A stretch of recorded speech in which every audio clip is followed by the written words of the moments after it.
Grove City.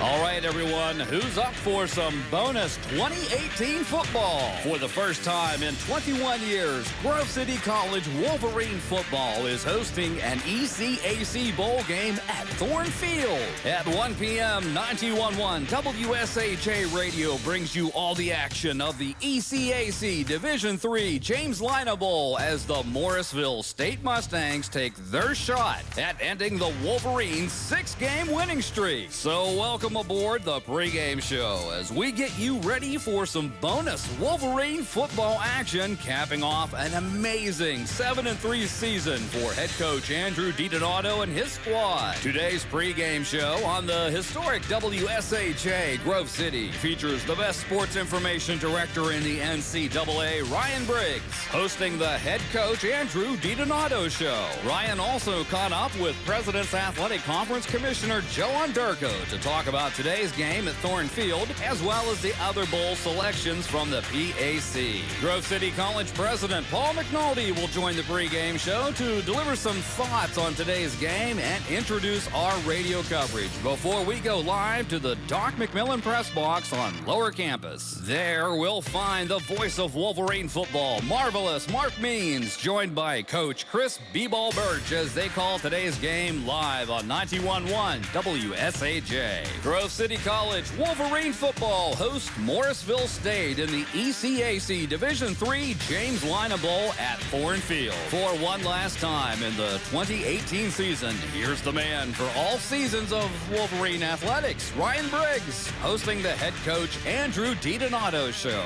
And for 91.1 WSAJ Radio on the campus of Grove City College, I'm Darren James Morton. Enjoy the show, everybody.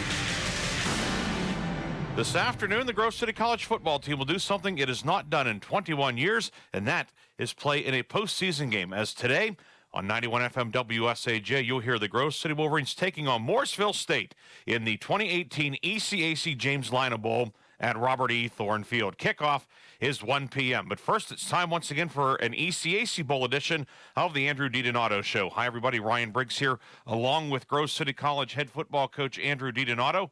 Coach, as always, thank you for joining us. Yeah, it's always a pleasure to be here, but certainly this week getting ready for postseason football. It's special and excited to be here with you. Grove City earning an ECAC invitation after a 7-3 regular season. We'll talk more about Morrisville State in our next segment, but what an exciting day Monday was with the selection. Really a very special moment, a capper on what's been a very special year so far. Yeah, absolutely. And there's been so many exciting moments to point to during this run and even over the last 2 years, but just something special. I was just sitting there, and I was actually sitting behind the whole team when they announced that we'd be playing in the bowl game, and to see the place erupt and just the sheer excitement and joy in our players jumping up and down, screaming, and it's just a testament to all of their hard work and to sharing that moment on Monday, finding out, and now getting ready to play in a bowl game. It's special. Just really excited for all of our players, and just certainly that moment Monday, something I'll remember forever. And there are four bowl games being played today, and the last one announced was the Grove City Morrisville State matchup. They made us wait. Yeah, it definitely added to the suspense. I think that's what even made the excitement greater. Is you saw the first three and you start wondering, is our name even going to be called? There's only one more chance. So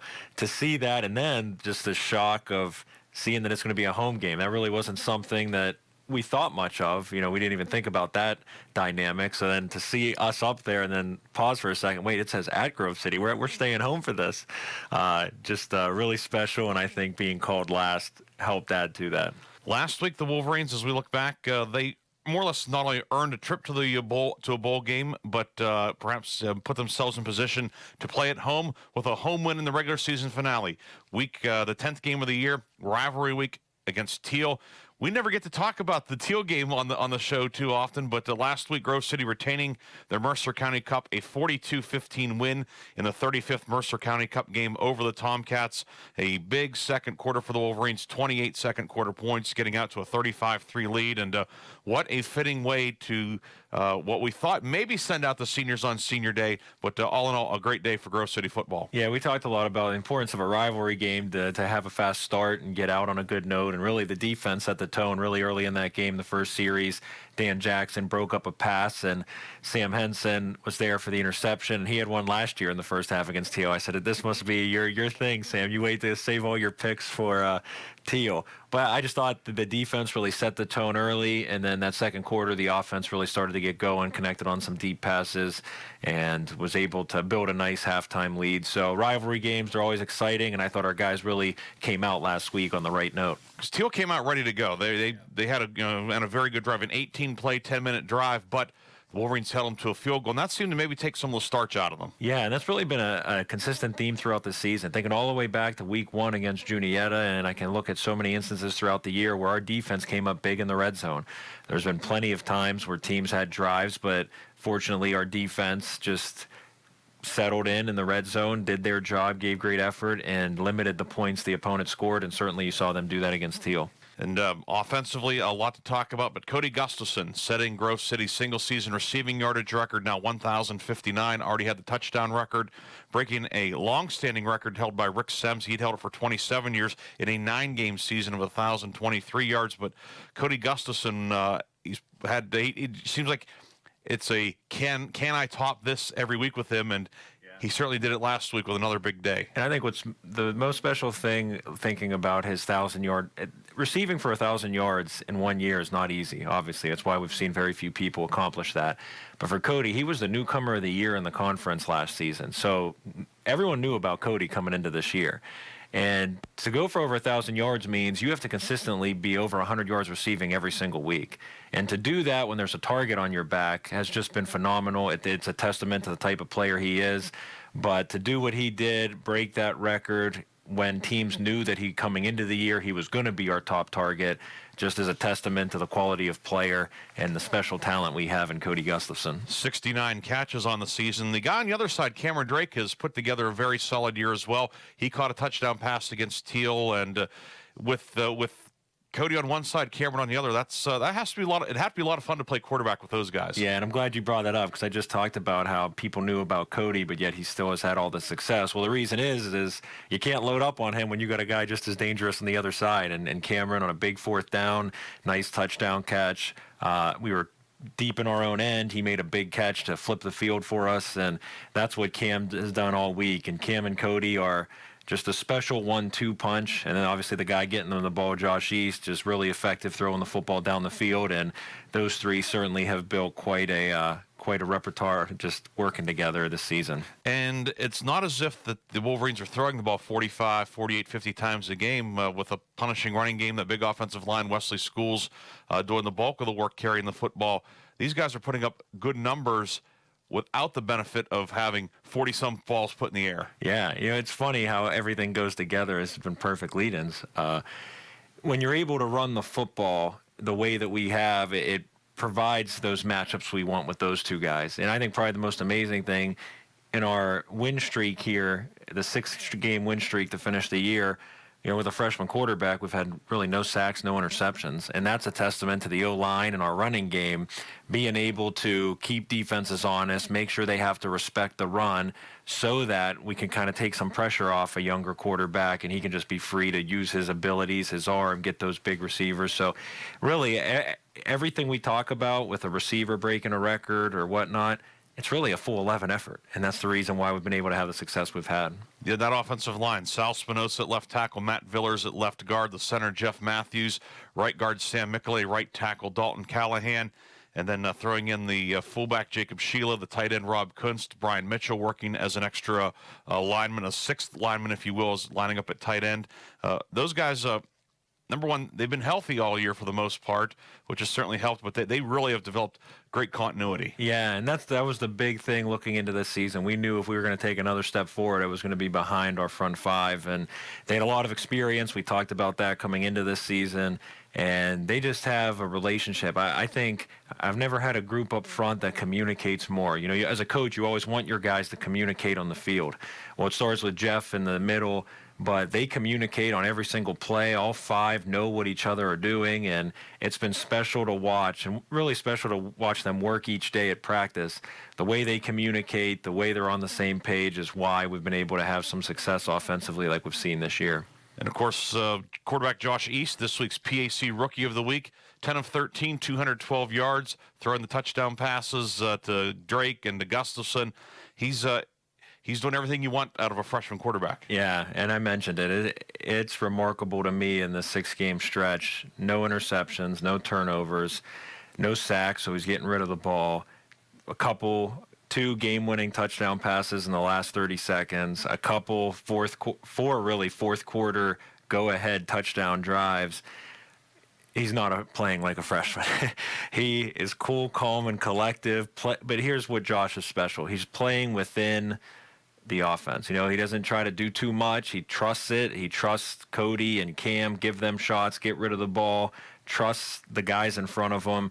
And for a freshman to have the composure he's had and trust the other guys and trust what we're doing has been special, and it's been fun to watch him continue to grow each week. Of course, you had a big lead in the second half. You were able to play a lot of guys as well. You have a couple seniors that haven't played a whole lot. You're able to get them out there for an extended run. Some young guys got some, I guess you'd say, varsity time, if you will. A great way for those guys, too, especially those young guys, ending up in the regular season finale, getting out on the field and playing meaningful snaps. Absolutely, and that's one nice thing when you do build a lead like that. A lot of guys get action, and one thing I've said is when you win 6 football games in a row and you start to turn it around and have the opportunities we've had with a bowl game, you have some very good football players who aren't on the field on Saturdays.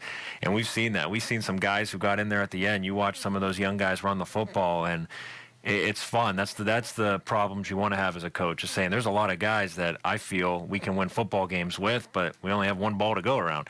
And I think we got to see that on Saturday and really see the seniors, get them on the field and get action, but also kind of get a taste that there's a lot of things to be excited about in the future as well. And winning the Mercer County Cup at home, retaining possession, it's always fun to win the cup, but it's always fun to get the pictures taken on your home field holding the cup. Absolutely. In this game, it's special when you're playing for something. For us in the rivalry game against Teal, knowing the history behind that cup, how many teams have fought for it in the past, the great football games that have happened in the past, just to be a part of something bigger than you, much bigger than any individual person or individual team. I think that's what makes it special. And I think the Mercer County Cup, playing for that, is one of those instances where you're playing for something bigger than you, bigger than your team that year. And that's what we got to do, and now we're excited to play in a bowl game, to have another week where we're playing for something. When Coach and I come back, we'll talk about the bowl game, the ECAC James Lynah Bowl. Grove City taking on Morrisville State, coming down from New York State. The Mustangs have put together a very, very solid year at 6-4. They, like Grove City, are making their second all-time postseason appearance. We'll take a quick break and come back with part 2 of the Andrew DiDonato Show here on the home of the Wolverines, 91 FM WSAJ. Grove City College Radio gets the blues every Saturday night. Starting at 9 p.m., 91.1 WSAJ hosts Beale Street Caravan with Pat Mitchell and Kevin Cubbins. Following at 10 p.m. is 2 hours of Blues Unlimited with Sleepy Boy Hawkins. Then at midnight, Steve Cushing has 5 hours of Blues Before Sunrise. That's a total of 8 hours of great blues music, new and old, on WSAJ, Grove City.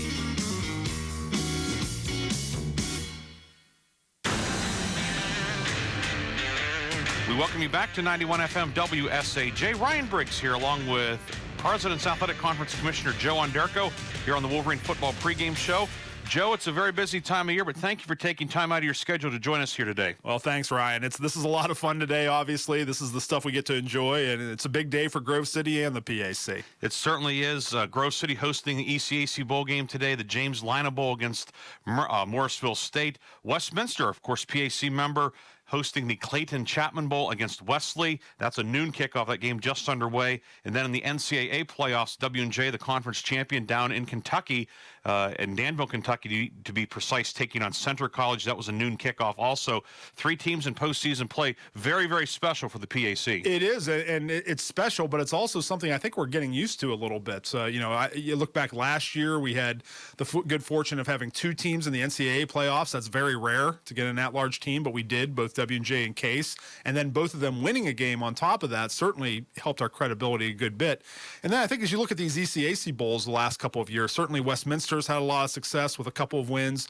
Carnegie Mellon's been in it a couple of times. So I think that shows the respect that we get as a conference, that not only did we get 2 teams in addition to our NCAA team, but they're both hosting. Both teams hosting today. The PAC has really come a long way over the past, I would say, close to a dozen years now, from a standpoint of where the champion did not even have an automatic qualifier to now where we have last year 2 teams making the final 16 ECAC bowls. The quality of football really, it was always good.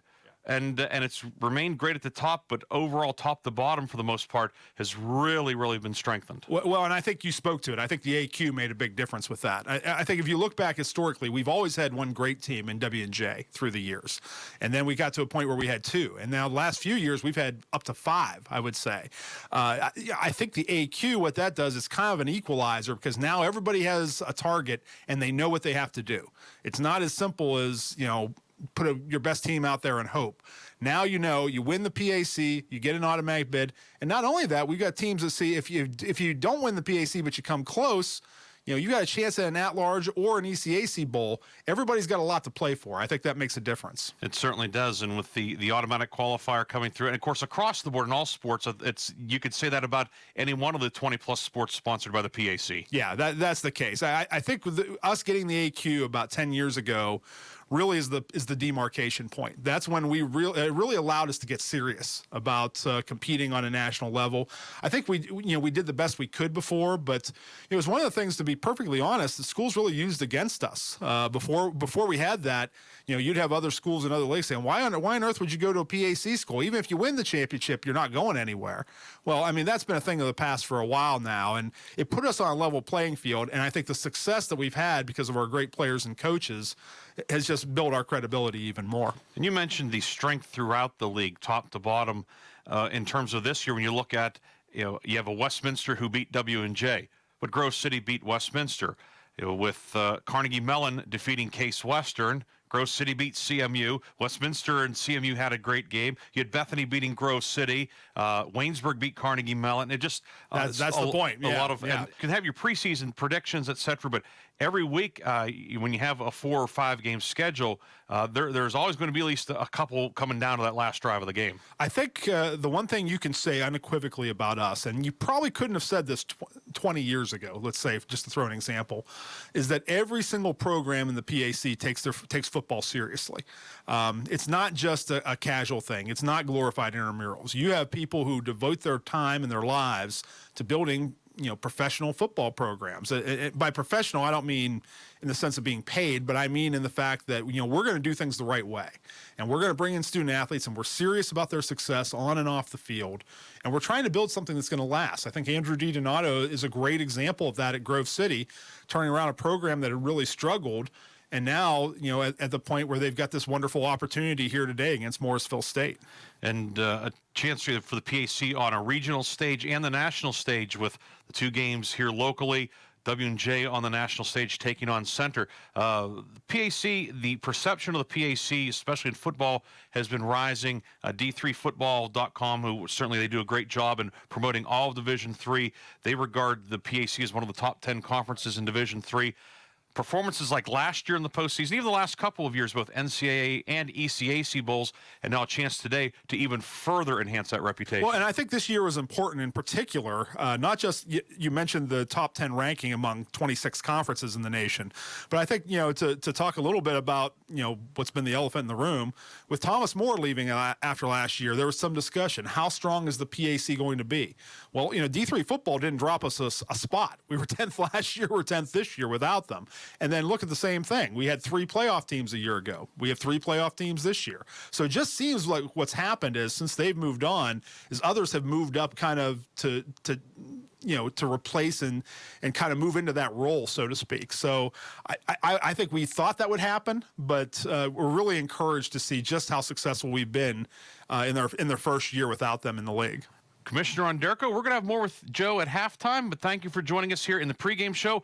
At halftime, Joe and I will talk about the PAC in general, a lot going on, a very exciting fall for the President's Athletic Conference, and a very intriguing winter on the horizon. The Wolverine pregame show continues after this on 91 FM WSAJ.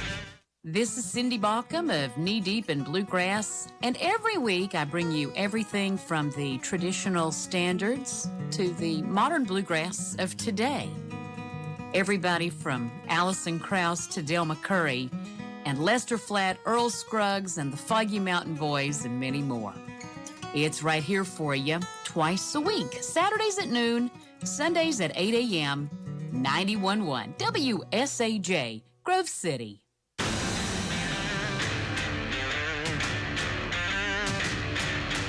Welcome back to the Andrew DiDonato Show here on 91 FM WSAJ. Ryan Briggs here with Grove City College head football coach Andrew DiDonato. Grove City and Morrisville State. The 2018 ECAC James Lynah Bowl coming up at 1 p.m. Marc Means and Chris Burtch will have the call here on 91 FM. Coach, the Morrisville State Mustangs, a team that, we don't know a whole lot about in terms of what they do, who they are.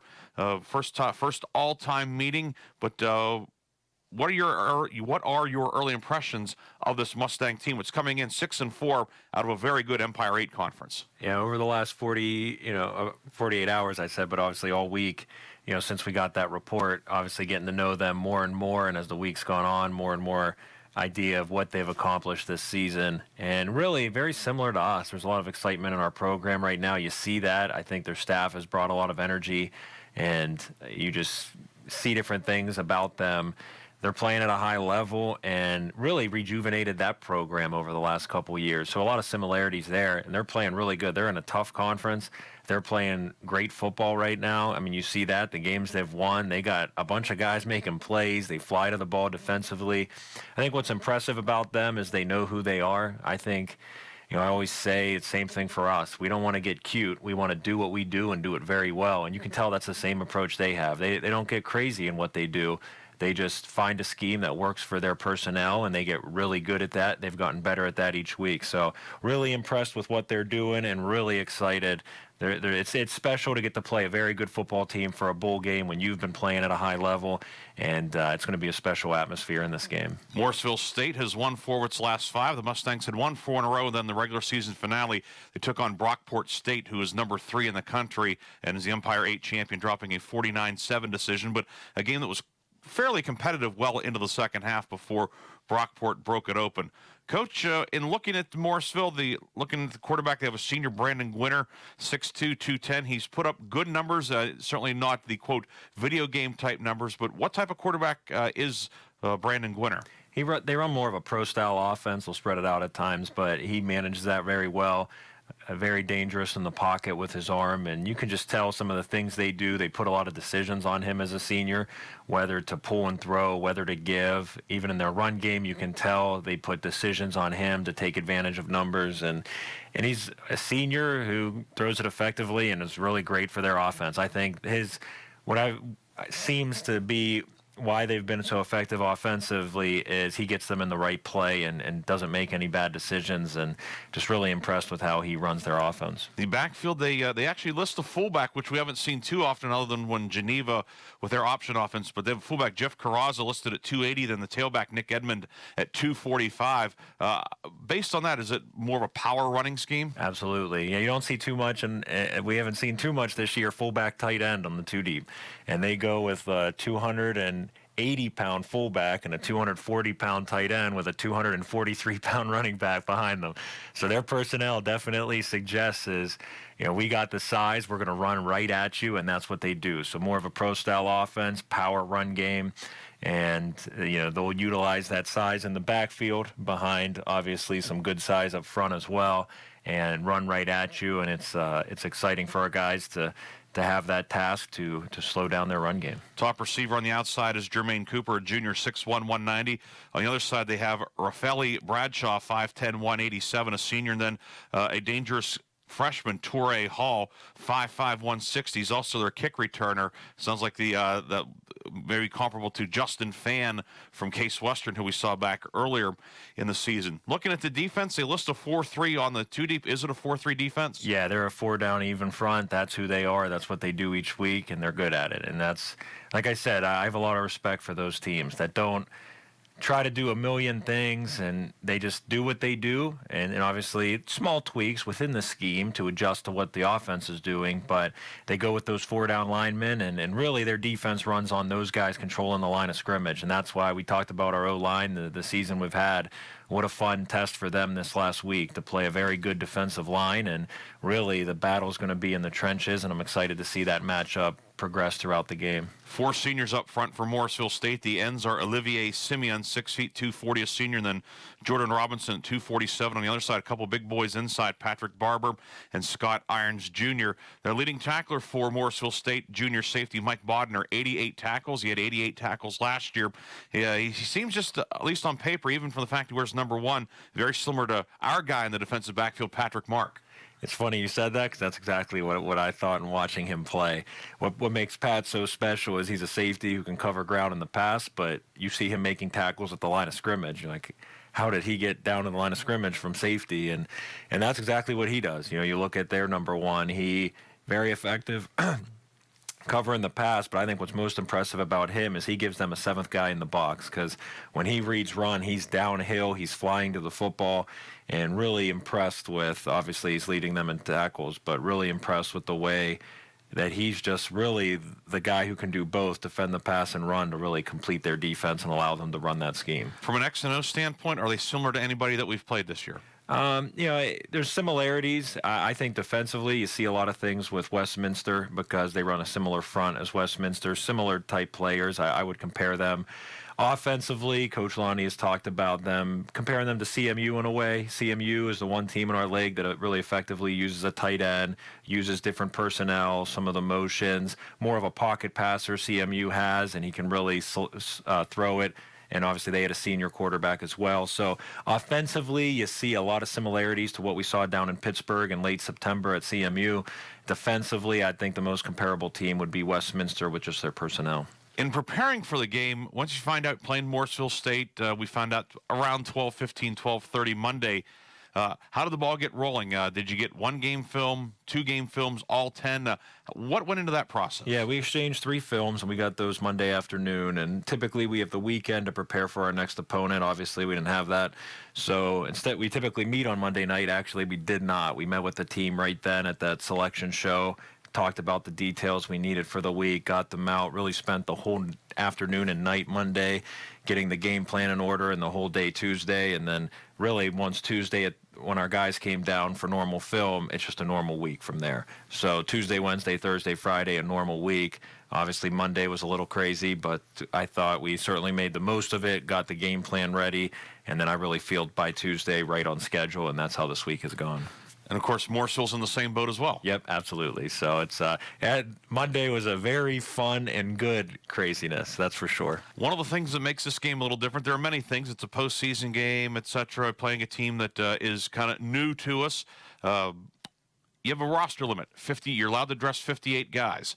What all goes into the determination of that? And I guess so. What are some of the factors you're looking at in terms of being able to round out, that roster? I'm sure there are certain ones. You're probably the first 35 or 40 are probably no brainers. Correct? Yeah, and it's probably there's a lot of positives about this, but in everything, there's some tough decisions that go involved. Obviously, we take pride in dressing everybody and traveling everybody, and being in a postseason game, we can't do that. But really look at first offense, defense, making sure you're 2 deep. So you start there and make sure you get all the guys who have been repping with the 1s and 2s on both sides of the football. Then we take a hard look at seniors. Obviously, we just honored those guys on Saturday, and it's a group that I feel as a whole senior class, they've played such a big role in getting us to this point. So you want to look at making sure we take care of all of those guys.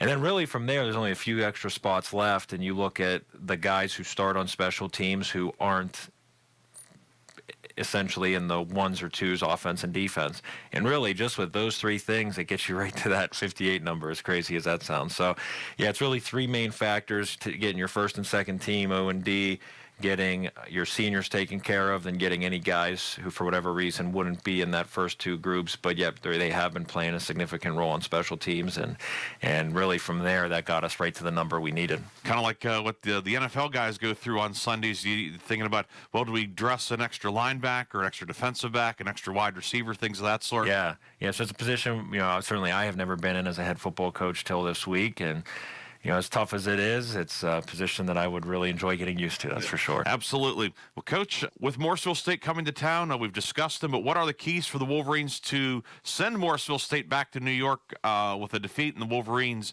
ECAC Bowl champions? Yeah, number one, defensively, take advantage of opportunities. What I mean by that, they're going to run right at you. A team that plays power football, they're going to run the ball a lot like we do, and they're going to get some yards running. I mean, that always happens. It's, same thing with us. When you're committed to run the ball 40 times, you're going to get some yards.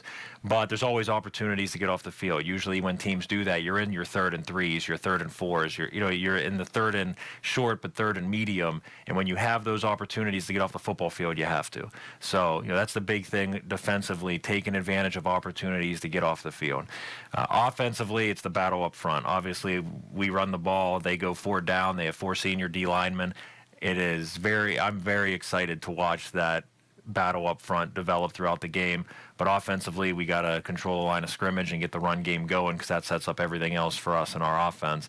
And then obviously special teams, no mistakes, make sure we win the hidden yardage battle. But I think defensively, if we take advantage of opportunities to get off the field, offensively, we control the line of scrimmage, and special teams, we make no mistakes and play assignment sound football, I think we're going to put ourselves in position to really do something special and compete for a bowl game. So, Coach, always a pleasure. Glad we got to do this an extra time this year. Let's make that a habit as well. But best of luck. We got a cup last week. Let's get a bowl this week. I'm all for it. Thank you. That's Grove City College head football coach Andrew DiDonato. You've been listening to the Andrew DiDonato Show on 91 FM WSAJ. Kickoff is next on the home of the Wolverines.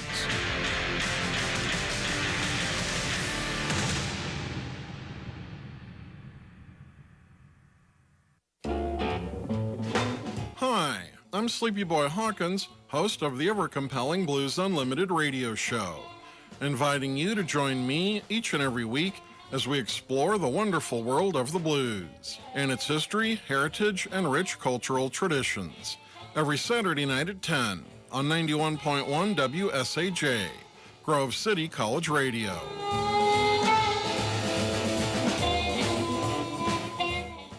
Hi, this is Grove City College President Paul McNulty, welcoming all the fans of Wolverine football, especially our alums, students, parents, staff, faculty, and administrators listening throughout Western Pennsylvania on our very own 91.1 WSAJ radio, and those watching worldwide via the college's live stream page.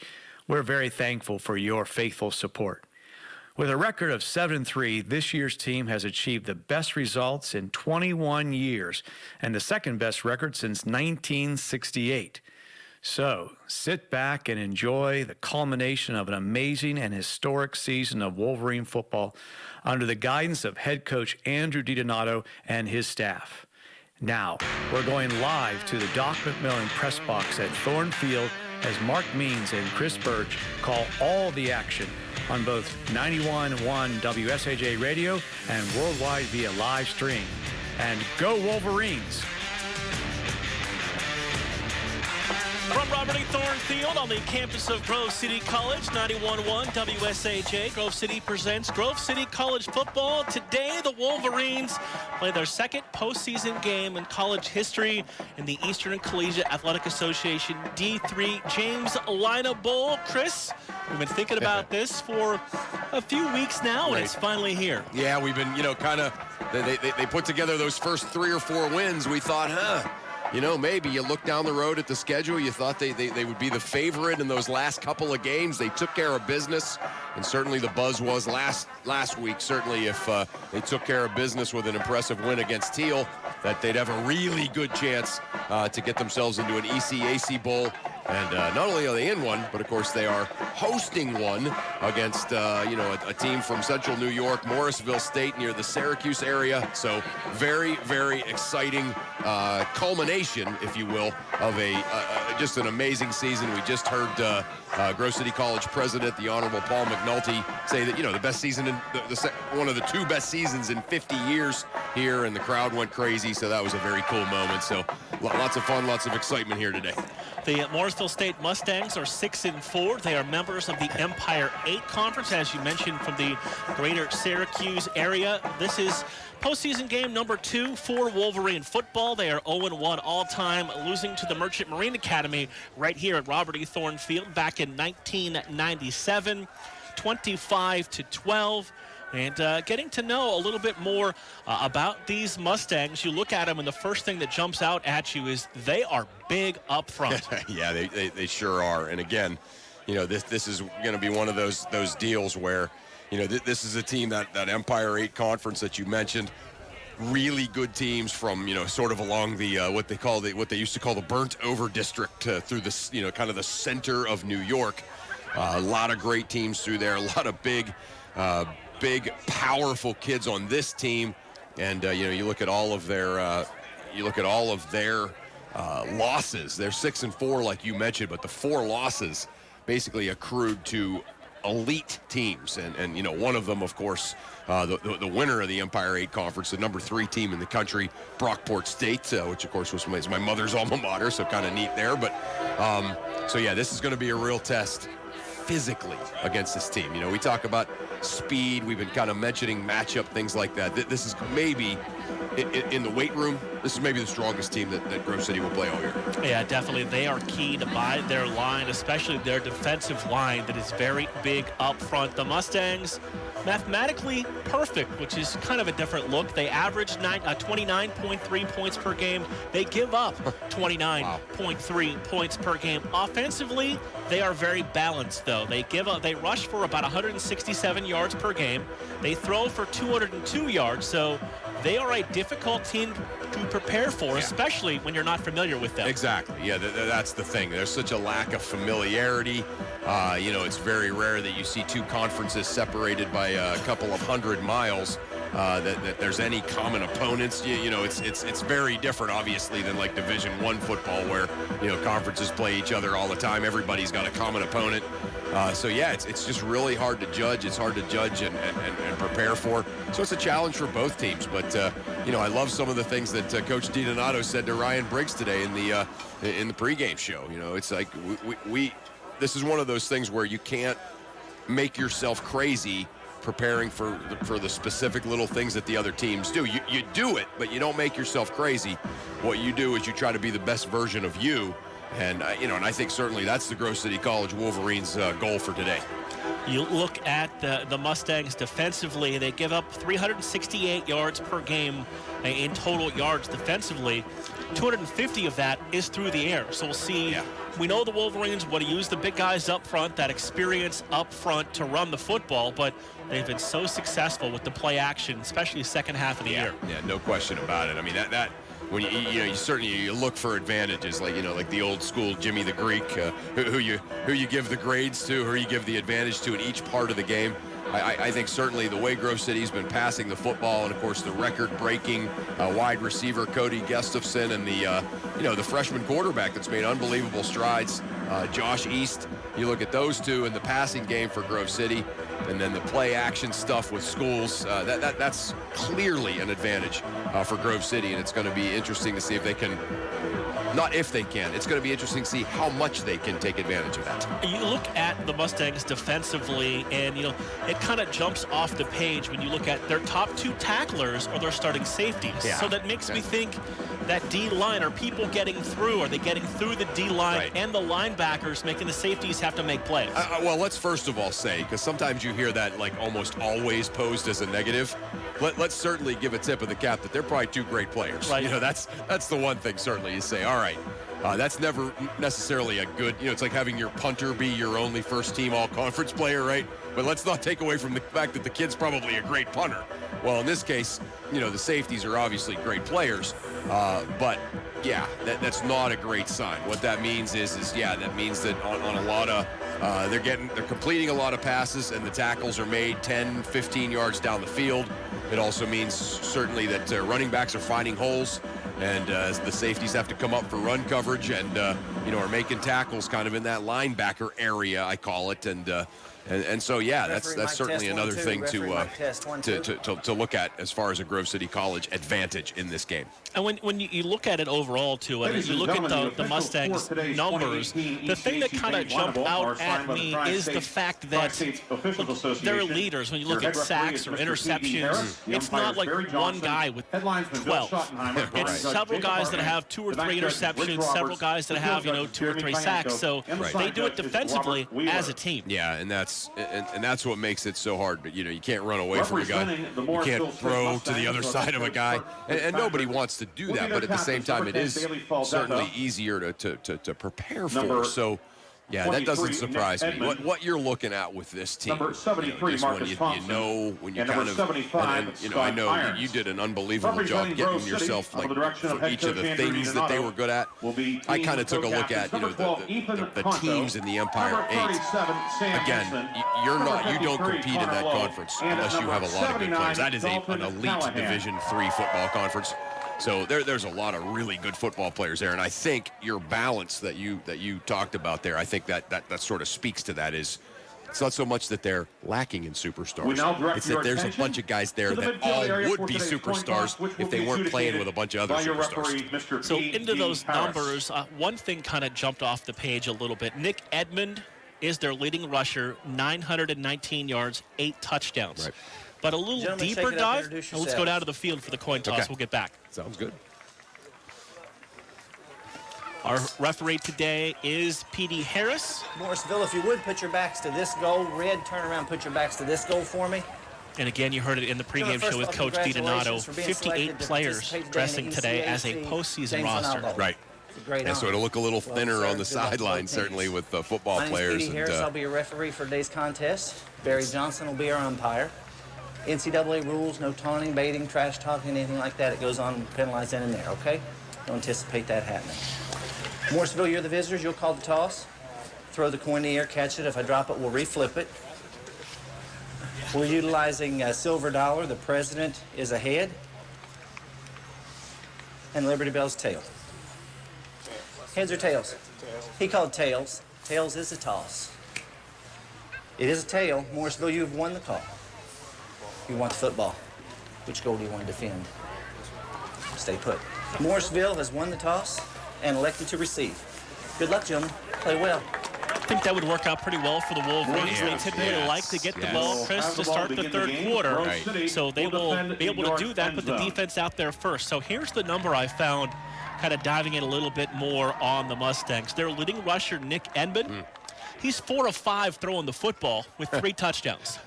Yeah, so he's thrown it 5 times this year, and in a one-game bowl game like we have here today for the James Lynah Bowl, wouldn't surprise me if they try that. Yeah, no question about that. Right, that's exactly right. There would be a lot of, a situation where they might bring something out that not only that you have seen on film, but that you maybe haven't seen on film. And so, Yeah, you get the, you were talking earlier, too, when we went down to the field about the number of people. You see a lot of guys there for the Grove City College team in their red pullovers. And so I guess it won't look thin on the sideline because everybody's here, not surprisingly.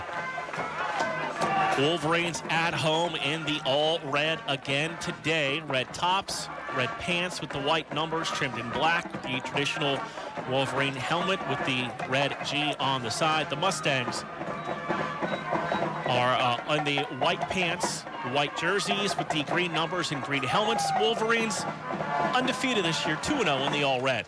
Yeah, how about that? That's a great stat. Yeah, yes. So yeah, I love it that they broke it out for this one. And, yeah, this is exciting. You see the ECAC trophy kind of sitting about 10 feet behind us up on the shelf. Winner of this game gets that.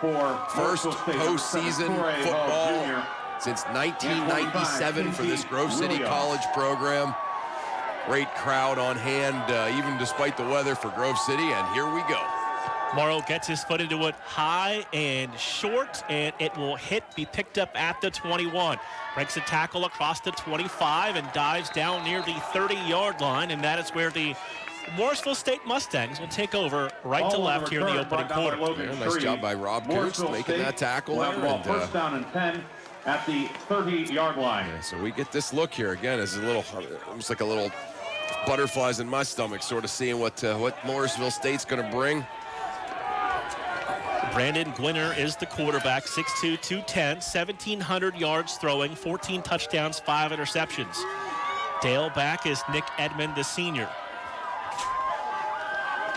Play clock now down under 10 seconds on the opening play. Mustangs have one receiver right and trips to the left.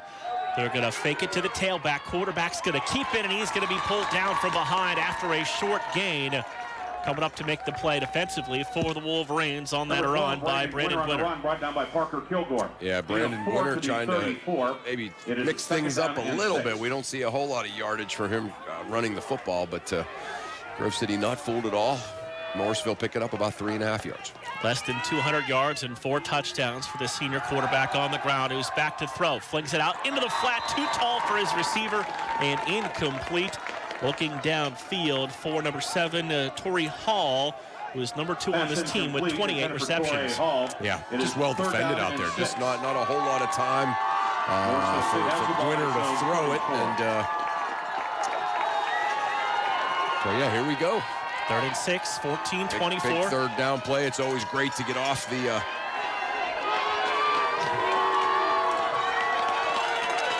running back Edmond next to Gwinner, who's got 4 receivers. 5-step drop. Senior looking for time. Fires too high and incomplete. Blowing downfield with the football on that pass fell incomplete.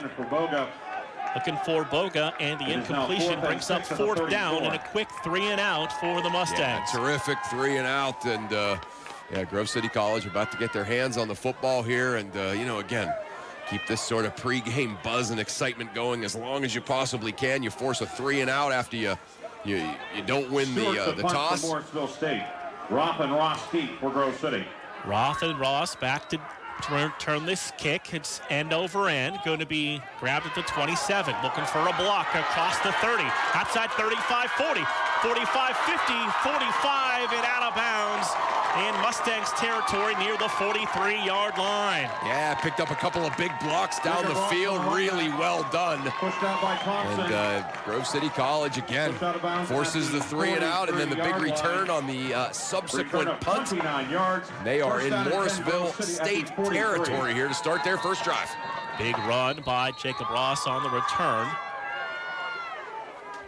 And now I think they they adjusted the spot of the football back about a half yard, but now we are ready to go. 1st and 10 at the Mustang 43-yard line.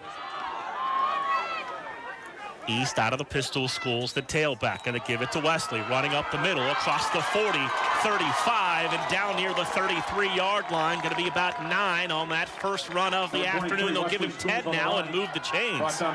Yes, that's certainly a great way to start right there. Schools following the big push, the big surge by the offensive line. 1st and 10 at the 2 receivers to the left, 1 to the right. That's Gustafson. Sheila, the wing back to the right. East out of the pistol. Schools to his left now will shift to his right side. Play clock down under 15. East going to run the option. He's going to keep it, turn it upfield, and dive down near the 30-yard line. Say just shy of the 30 at the 31. Bring up 2nd down. Yeah, about 2.5 yard. Again, pretty good surge out there by the Grove City College offensive line again. So.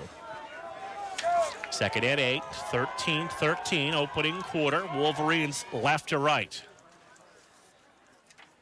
It's Gustafson to the right, the record-breaking sophomore wide receiver. 2 to the left. Sheila in motion right to left. They'll set up in the backfield. East, straight handoff. Schools hits the pile, tries to bounce it to the edge, and he's going to be stood up, driven back near the line of scrimmage. It's going to bring up 3rd down and near 10. Yeah, Michael Bodner just absolutely Schools on the run, brought down by completely Robinson taking and away Bodner. the angle of that edge there. Loss Nowhere of for 2. Schools to go. It is 3rd and 10 at So the what 33. went from a second and mid-range is now back to a 3rd and long. Well defended there by Morrisville State. McCaffrey to the bench. Rob Kunst going to check in, slot to the left. East out of the pistol on 3rd down and close to 10. Fake to Schools, looking to throw, looking for Gustafson, and that pass is going to be over his head and incomplete inside the 15-yard line. It'll bring up 4th down and 10. Incomplete. Yeah, DeAndre Wells just kind of all over him there. It is 4th down and 10 for Grove City at the 33. So here we go. What are we going to do? 4-down territory. Yep. Wells at 5'9". Gustafson at 6'2", has a big height advantage. Got trips now to the left and a matchup problem for the Mustangs. Look like they may have a linebacker on Kunst out to the left side. East play action. Feeling some pressure, steps up, and he's going to go down back near the 40-yard line as defensive line for the Mustangs took charge there and dropped East for the sack and the turnovor on downs. Yeah, Rob Heitzman just barreling in there, and taking him right to Bailey Faldetta. And Morrisville State showing off some of that strength, physical strength up front, certainly on that 3rd and 4th down plays. So 1st and 10 Mustangs. 1st and 10 at the for Morrisville 42. State. The ball is at the 42. Winner out of the pistol. They direct snap it to the tailback, Edmond, who's going to run it to the right side. And Edmond's going to get across the 45 to the 46-yard line. He'll gain close to 5 on 1st down. Yeah, Edmond. You mentioned about the not having a 1,000-yard rusher. Well, Edmond's certainly awfully close, and probably will get there today. It is 2nd down and 6 for the Mustangs. Going to give him 4 on the run, 2nd down and 6. Receivers right and left. Winner out of the pistol. Edmond is the tailback. Back to throw. Going to fire to the outside. That pass low and incomplete at the ankles of the intended target. And it'll bring up 3rd down and close to 6. Yeah, Winner did not get the pass off he wanted to. That should have been actually to his outside shoulder. Instead, it was at his inside ankle. 11:35 to play. No score. The ECAC Division III James Lynah Bowl for the Wolverines this afternoon. Mustangs with the win here on 3rd and 6. Man in motion from right to left, sets up left side slot. Winner to throw on 1st down.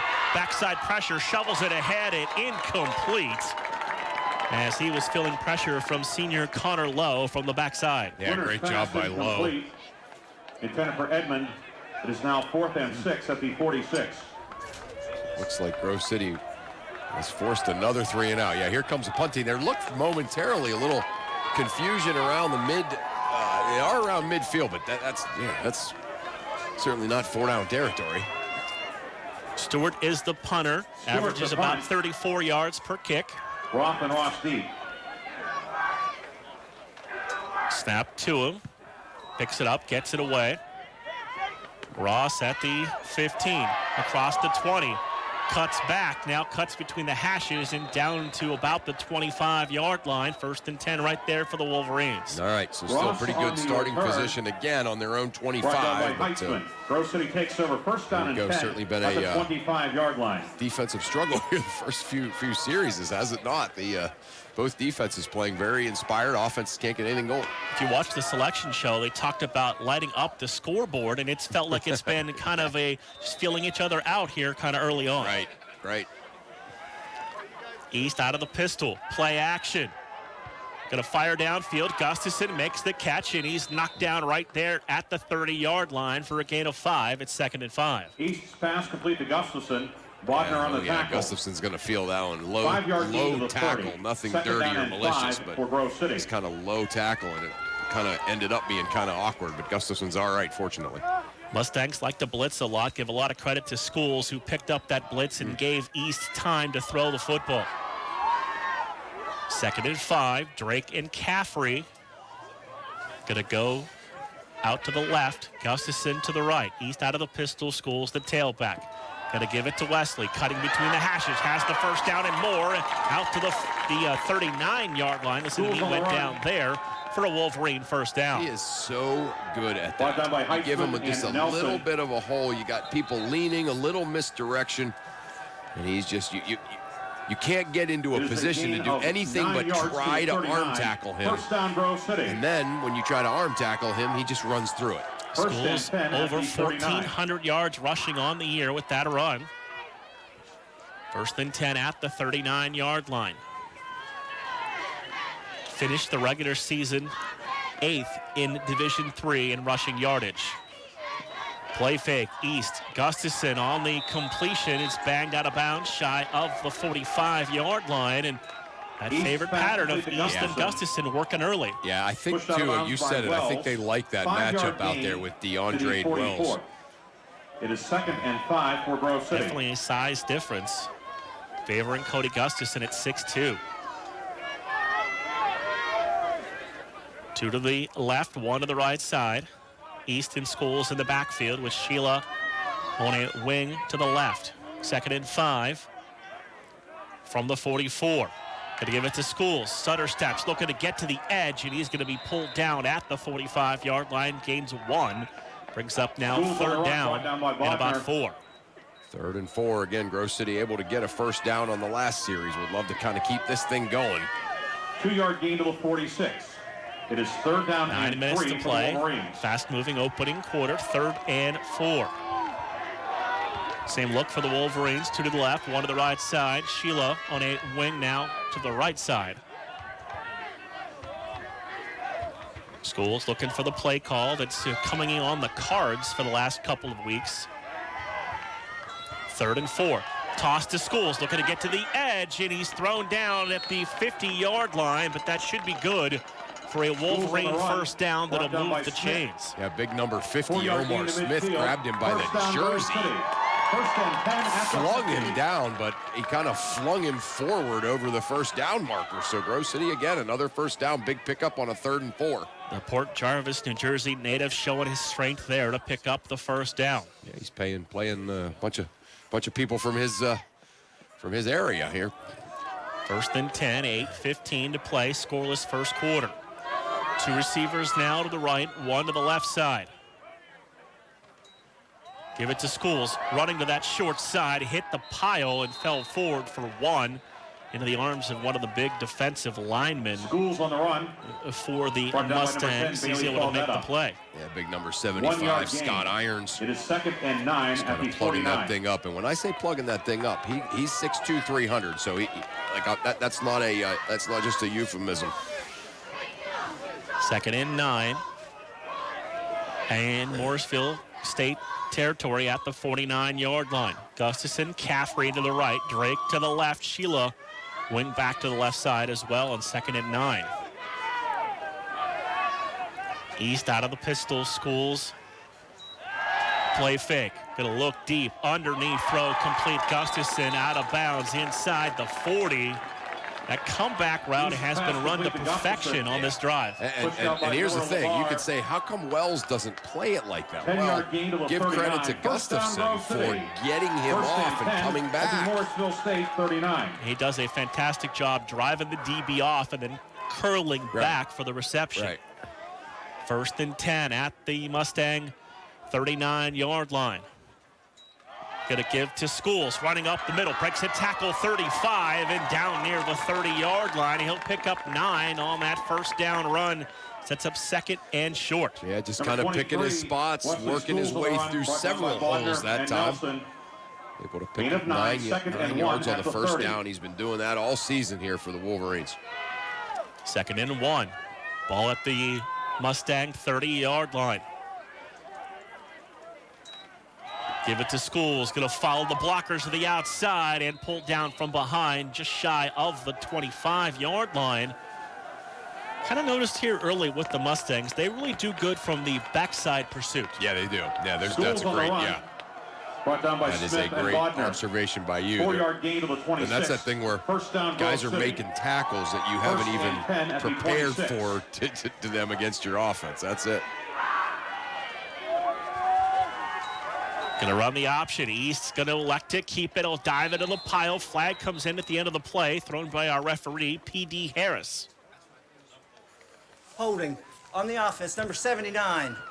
10-yard penalty, remains first down. Senior Dalton Callahan making his 31st start of his career today on the penalty. He's had just such an unbelievable career, but yeah, they got him that time on that penalty here, so that'll stall things out a little bit, set him back. That big offensive line that's been such a key to this 6-game winning streak. You're talking about 4 juniors and 1 senior. Yeah, I know. First and 20. Play fake. East looking to throw. Gustafson down the middle, and that ball is incomplete. The defensive back made a play on it at the last minute. Yeah. Almost had an interception. It did DeAndre Wells, but it falls incomplete. Yeah, Wells finally, after getting picked on here several times early on, thought maybe he had made a play, but he did make a play. He was able to break it up, but he thought he had an interception. East's throw was just a little bit underthrown, and did a great job to make a play on that football. Second and 20, 5:39 to play, first quarter. Gustafson to the right, Caffrey and Drake to the left.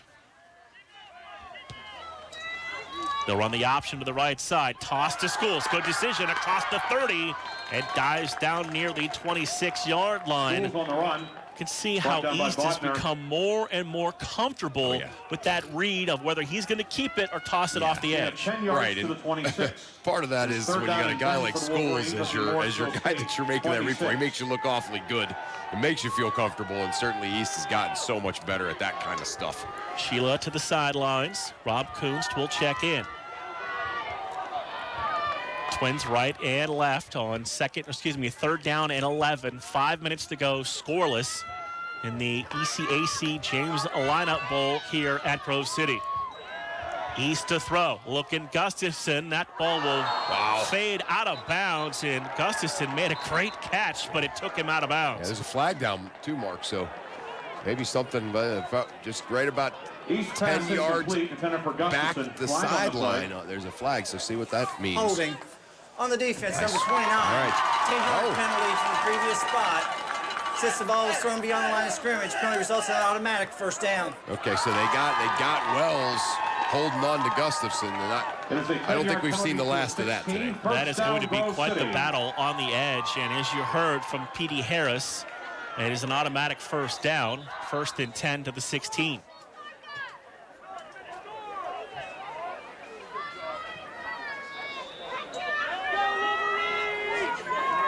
So first and 10 Wolverines, 4:50 to play, opening quarter. Gustafson to the right, receiver to the left, going to give it to Schools, going to run to the right, cuts back down to the 10-yard line and inside the 10 to the 9-yard line.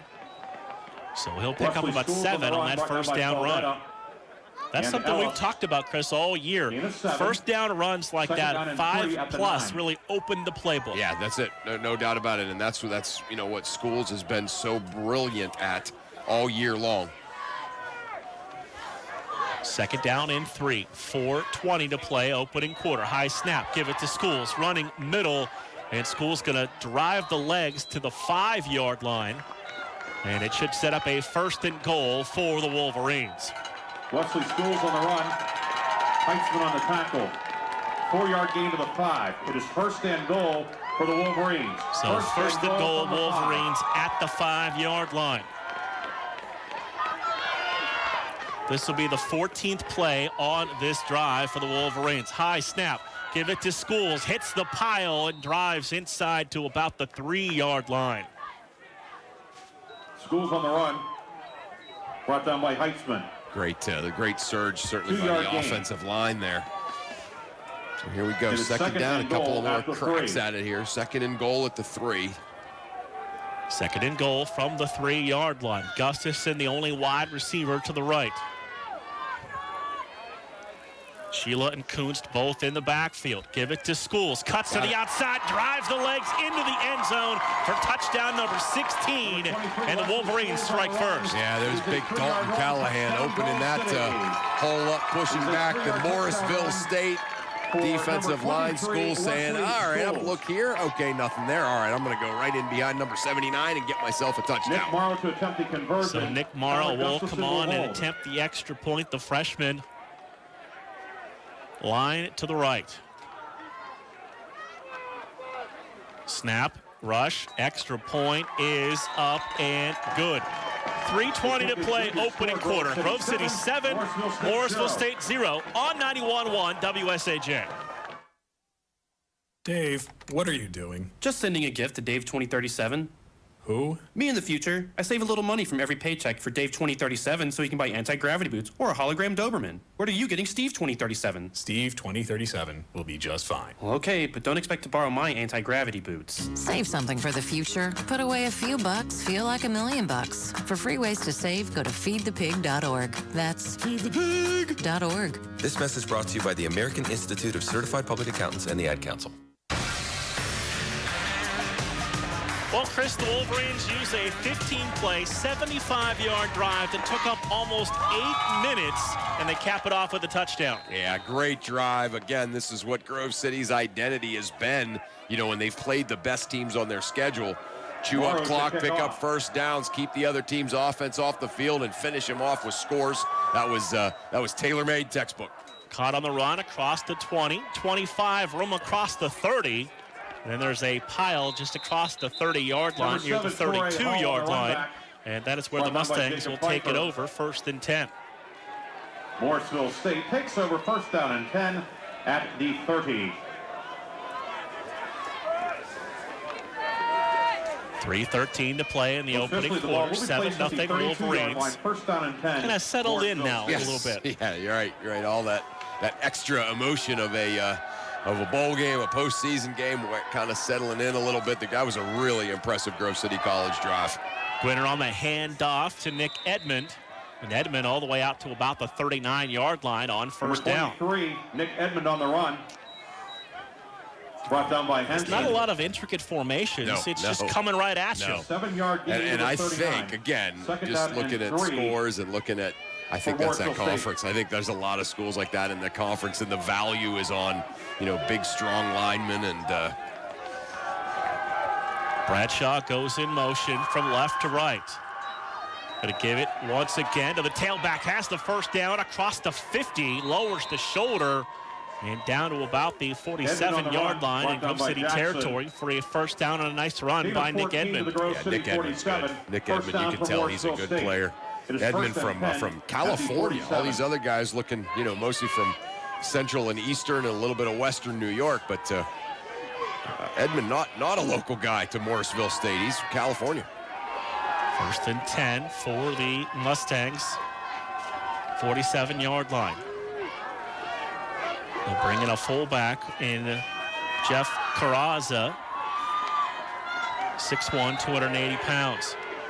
Quarterback's going to keep it, and Patrick Marc there to pull him down after a gain of about 5.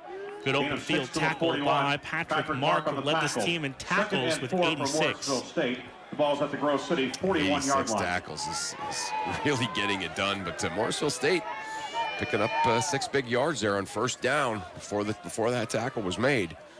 So Morrisville State putting together a impressive drive of their own here as an answer to Grove City scoring drive. 2nd and 4, one receiver right, 2 to the left. Gwinner going to send that receiver in motion.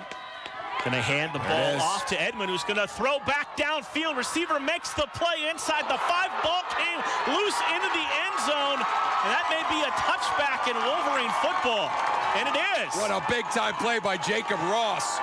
Ross was back there. He came up for run support, realized his mistake. The ball was thrown over his head. The Morrisville State receiver caught it. Jacob Ross is able to knock it out of his hand and force the turnover. Big-time play by Jacob Ross. Mark that one down. It looked like the research paid off because we kind of knew to look for that. Exactly, yes. So he's 5 for 6 throwing the football. But a great play defensively gives the ball back to the Wolverines at their 20-yard line. Yeah, the coach means scouting report had us ready for that one, but yeah. 1st and 10, Wolverines at the 20. High snap, East gives it to Schools. Schools able to break a couple of tackles, continue to drive the pile down to the 27-yard line, but it looks like there may be a flag on the field at the end of the play as well. And Barber, flag on the play. It's initially a gain of 7. We'll wait for the penalty call from Petey Harris. Yeah, what do we got here? There's no foul for a face mask on the play as he grabbed Jersey. 2nd down. Okay. I like it. Good job by the officials getting together. I like Petey Harris. For Schools. Petey Harris says it the way that we say it on the radio here when he's explaining the foul, or in that case, the non-foul. It's going to be 2nd down and just about 2. Going to give it to Schools again. Waits for the line and blasts his way through to the 33-yard line for a Wolverine 1st down. Yeah. Able to, again, just that expression we've been using all year with him. He picks his way. Wesley Schools on the run. That time he just, again, picked his way Gain of 5 through to the 33. 1st down, Grove City. 1st and 10 at the 33. 30 seconds remaining here in the opening quarter. 1st and 10, Wolverines, and flag on the play. That'll blow that play dead. Offside on the defense, number 75, made contact. 5-yard penalty, remains 1st down. That helps. It is now 1st down and 5 at the 38 for Grove City after the 5-yard penalty. 27 seconds remaining in this opening quarter.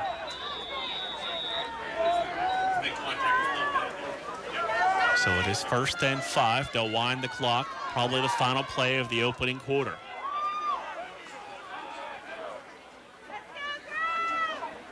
Drake and Caffrey to the left. Gustafson to the right. They'll play press man on Gustafson and off on the other 2. Run the option to that side. Toss to School. Steps inside and dives from the 40. They'll pick up a couple, and that'll bring us to the end of the opening quarter. After 1, Grove City 7, Morrisville State 0 on 91.1 WSAJ. There's something very dangerous in your home. It could be hiding in a closet or waiting in the basement. It's not sharp or toxic or flammable, yet it helps send more people to the trauma center than any other household item. Hey, hon, do me a favor and hold the ladder for me. I have a better idea. Let's just call somebody to clean the gutters. To scoop out a few leaves? I'll be down in a heartbeat. Whoa! Ow! No! Using a ladder might seem easy. Misusing one is even easier. Ask any of the 150,000 people who fell off their ladders into the trauma center last year alone. Don't let a do-it-yourself project do yourself in. For tips on ladder safety, visit orthoinfo.org, a public service message from the American Academy of Orthopedic Surgeons, who want to keep your bones safe, strong, and well-connected.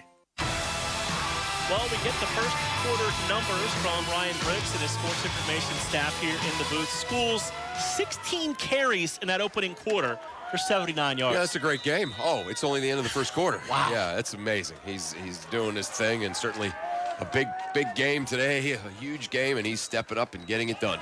Got to give it to Schools. He'll surge into the pile, then drive the pile to the 45-yard line for a 1st down. Wolverines now right to left here in the quarter number 2. You talk about, and sometimes in Western PA and Eastern Ohio, it's a little maybe overstated about the weather. This is a team that's going to be good later on because of the way they're built, but then it's nice until like week 9, right? But, certainly you look at the way Schools plays in this line. This is a team that's built for this kind of weather as we see the snow drifts all over the side of the field here. So East takes the snap. Toss to Schools. Gets a block from Sheila. Face mask as he's able to just shed the defender and falls forward down to about the 49-yard line. Good stiff arm. Yeah, really good stiff arm. But you know what? A really good play there by Nash. 3-yard gain to the 48. Because if he doesn't make that, it is 2nd down if Nelson doesn't make that tackle, Schools is still running. And you give a lot of credit to the people that helped clear this field off and get it ready for today. A lot of work was put in to play this people game. don't realize how much work that is. You see high school games being canceled all over the place because people don't have enough workers to do it. So that wasn't an option here, though, right? So they just got it done. Grounds crew, volunteers, everybody that helped out. East on play action, looking downfield into single coverage. And that'll fall incomplete at the 20-yard line. And some good hand fighting for that football, and they just falls incomplete. Yeah, there's Gustafson again matched up with DeAndre Wells. And, again, that's the one thing that they didn't call pass interference that time, but every time it could be called, right? And I'm not even saying it was, but, that's one of the good things that can happen when you kind of have someone isolated on the island like that. Gustafson out there. They readjust the spot of the ball. It was about a half yard too far upfield. Trips right, one man left. 3rd down and 7. Play clock goes under 20. 13:38 to play, first half. East to throw it. Steps up, gonna fire downfield, ball underthrown, but caught anyway at the 25-yard line by Cody Gustafson. The defensive back for Morrisville State looked back like, what more can I do? There's nothing more that he could do. No, that's kind of the mark of a great player is when, the defensive player or whatever, his opposition does everything perfectly right, and the other guy still gets it done. And Gustafson doing that there, coming back for an underthrown ball. It was underthrown because East was under such pressure by the Morrisville front. But Gustafson, again, just making a play. He's throwing it up there, and Gustafson making a play. Give it to Schools. Steps right, cuts back left on a little counter run. Short gain on first down. Schools on the run. Yeah, pretty good wall up that time there by the Morrisville State defensive line. 2-yard gain to the Morrisville State 23. 2-yard gain, making it 2nd and 8 here, 2nd and long. 12:45 to play in the half, 2nd and 8. Receivers right and left. 2 elite blockers in front of East and Schools in the backfield. Play clock going to approach 10 seconds as they turn back to the line. Toss to Schools. Sutter steps in. He'll spin his way to just shy of the 20-yard line. He'll pick up about 3 more. Going to bring up 3rd down and about 5. Yeah, so here we go. Morrisville State has not been able to get off the field against Grove City's offense now for 2 consecutive drives. Let's see if they can keep it going here on a 3rd and 6. Cooch to the sidelines. Cafferty checks in, slot to the right. 3rd down and 6. East takes the high snap, looking for Drake. Back corner to the end zone, and he'll bring it down for the Wolverine touchdown. And the lead is now at 2 scores. How about that? Yeah, Adrian Ridley, the safety, bit just for a second. Turn around and look back. And number 11 for the Grove City College Wolverines, Cameron Drake, just kept right on running. And the Central Valley wide receiver able to haul it in for another Grove City touchdown. So Tyler Gustafson will hold. So line to the left to attempt the extra point. Nick Morrow, and it is up and good. So, Chris, for the Wolverines, Cameron Drake's 4th touchdown catch of the year. Josh East's 16th touchdown pass. East has just been unbelievable. We've told his story several times. Started the year, kind of somewhere, back in the depth chart. He wasn't even really the clear number 2. And he takes over, after an injury and has just been phenomenal ever since. So just a great story, and he just continues to impress. Another double play scoring drive, 10 plays, 80 yards, almost 4.5 minutes of clock time. Wow. And we talked about it. I talked to some of the coaches before the game, that big offensive and defensive line, and the veterans for the Wolverines up front are carrying the way. It's just so frustrating for the other team. Well, and you continue to give up first downs, And what Grove City has done both last week against Teal and then today is it's not like they're getting big plays. They're just like getting 12 yards. Every 1st and 10, they get 12 yards and a first down, right? And they just keep the football and frustrate you. Morrow's kick high and short. Runs up on at the 26, across the 30. Stumbles his way down to about the 34-yard line. On the return for the Mustangs, that's Torrey Hall Jr., a freshman wide receiver from Stratford, Connecticut. Morrisville State takes over first down. So Morrisville State now certainly in a bit of a soup here. Down 2 scores, 14-0, 11:43 to go here in the second quarter. They're going to go trips left. Gwinner out of the pistol. Edmond, single tailback with him. Wolverine's going to show blitz. They set the screen up, caught at the 30. Sliding his way across the 35 to the 37-yard line. Sam Henson's in a lot of pain. Winner's pass is complete. He got hurt on the last 7, possession, Hall. and we saw him go over to the Marc table and get taped 2-yard up. gain It's to like the an ankle or 37. an Achilles or something. And for Morrisville State. Gain of 2, second down and 8. Twins right and left. Edmond moves to the left of Gwinner on 2nd and 8. 3-step drop. Dancing in the pocket, fires underneath, pass caught across the 50, 45, and out of bounds near the 40-yard line. That's Torrey Hall, number 2 on this team in receptions. Pushed out by Ross.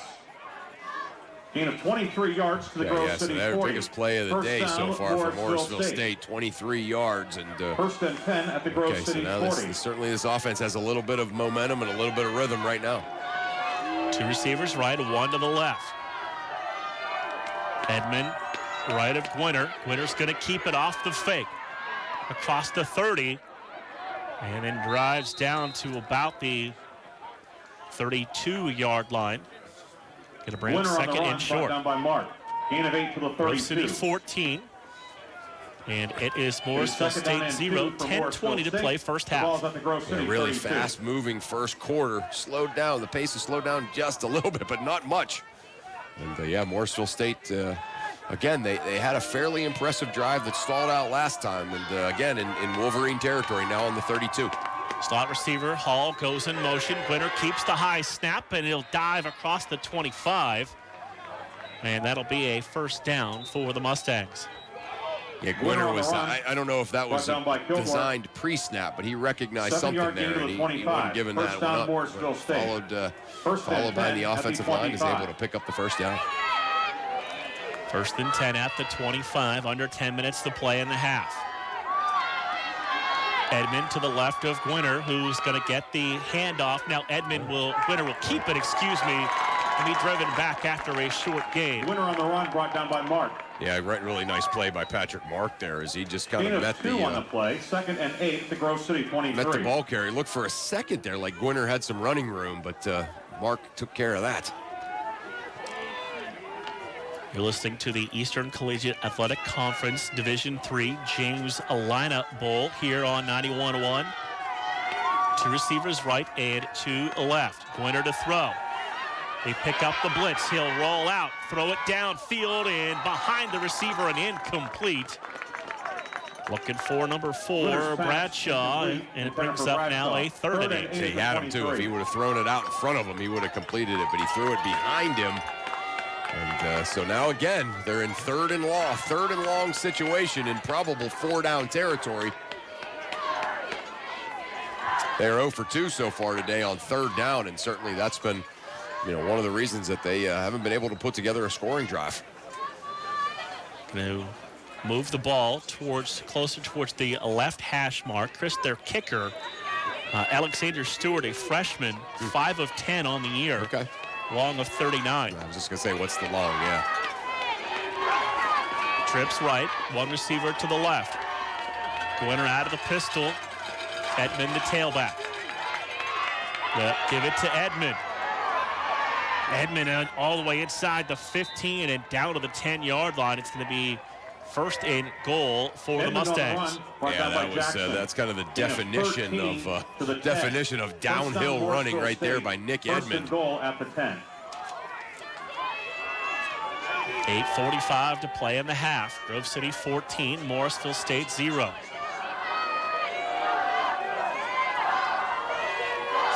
Edmond to the left of Gwinner. He'll get it running between the hashes, bounces off the pile and falls forward for a couple on first down. Brings up second and Edmond on the goal. run, brought down by Conto. Second and goal. That's kind of the one positive here is that first down was basically right at the 10. So Morrisville State has to pick up the full 10 to get a touchdown. No first downs here. Ethan Conto on the stop. Third on the team in tackles with 53.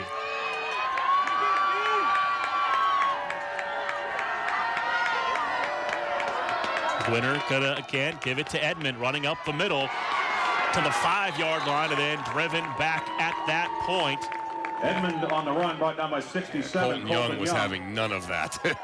2-yard gain. Yeah, that was Third awesome. and goal Yeah, at the Nick 5. Edmond, a little bit of a head of steam there, and it looked like maybe he was going to be able to get in. Colton Young kind of appearing out of nowhere, which is hard when you're 6'7", 285, and able to just fling him down.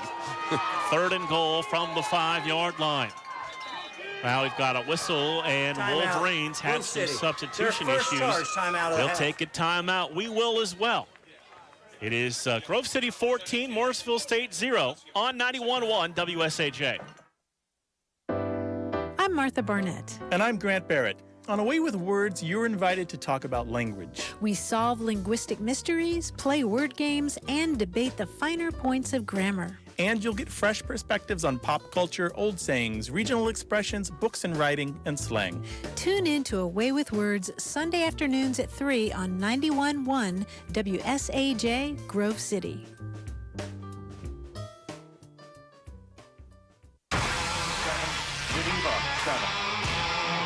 7:29 to play in the half. Grove City 14, Morrisville State 0 in the James Lynah Bowl here in Week 11. Yeah, Week 11 playing some football. Got several PAC conference teams in action here, the extra week. Edmond to the right now of Gwinner on third down. Gwinner back to throw, fires slant, end zone, caught, touchdown for the Mustangs. As he ran the slant right in front of the defensive back and scored the touchdown. Yeah, Jermaine Cooper. It's a 5-yard completion. Able to kind of angle in there and find himself open. Gwinner with a nice ball thrown to him, and Morrisville State on the board. Cooper 6'1", 190 out of Park East High School. Stewart to attempt the conversion. Conklin to hold. Stewart 36 of 39, an extra point attempts on the year. Line to the right. Low snap, they dig it out, and the extra point is going to be no good. Wolverines can pick it up. They can run this back for 2, but knocked out of bounds on the return is for the Wolverines number 51. That's Parker Kilgore. Yeah, Parker Kilgore trying to block your score. Return it, but 14, Tyler State Tepes was out there, kind of put a lick on him. So, yeah. If you're going to get a postseason victory, you're going to earn it today. You're going to earn it today. Yeah, there's no question about it. You mentioned it, not only W&J in the D30 playoffs, but Westminster out of the President's Athletic Conference playing in an ECAC bowl game today. Right, yeah, so you got, W&J playing in the NCAA first round. They're down, we're down 17-7, I think, score, or maybe even 17-0, but they've now cut that to 17-3, or 17-13. And Westminster and Wesley in another ECAC bowl, they're tied 14-14, and then Carnegie Mellon and Geneva making up that game that was canceled or postponed a couple of weeks ago due to the tragic shooting, down in the Squirrel Hill. So yeah, four PAC schools in action today. 7:25 to play. Grove City 14, Morrisville State 6. That block PAT could loom large later on. No question. No question. Roth and Ross deep. So Alexander Stewart, the freshman from Norwich, New York, will tee it up. Roth and Ross back deep. Bouncing kick picked up by one of the up men for the Wolverines, and he'll hammer his way to about the 30-yard line. Tyler Beal. Tyler Beal on the run back for the Wolverines. Tyler Beal, big fullback. Return playing of on 6 special yards. teams, able to scoop that up. Looked like a center fielder about to do a crow hop, get it back in, but instead scoops it up and keeps running, picks up a couple of yards. First and 10 for the Wolverines. 7:18 to play in the half. Wolverines with a pair of timeouts remaining and a 14-6 lead. East going to work out of the pistol. 2 receivers in the formation. Give it to Schools. Put it into his belly. And he'll fall forward across the 30 to about the 31-yard line. Short gain on first down. Gain of 2 to the 32. It is 2nd and 8 at the 32-yard line. So gain of a couple brings up 2nd down and 8.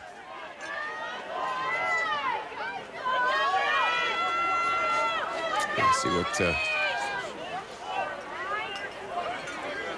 Play clock down to 15. Play action. Drake breaks open, makes the catch, and then thrown out of bounds across the 35-yard line. Adrian Ridley, certainly the safety, one of the leading tacklers that we were talking about in the pregame.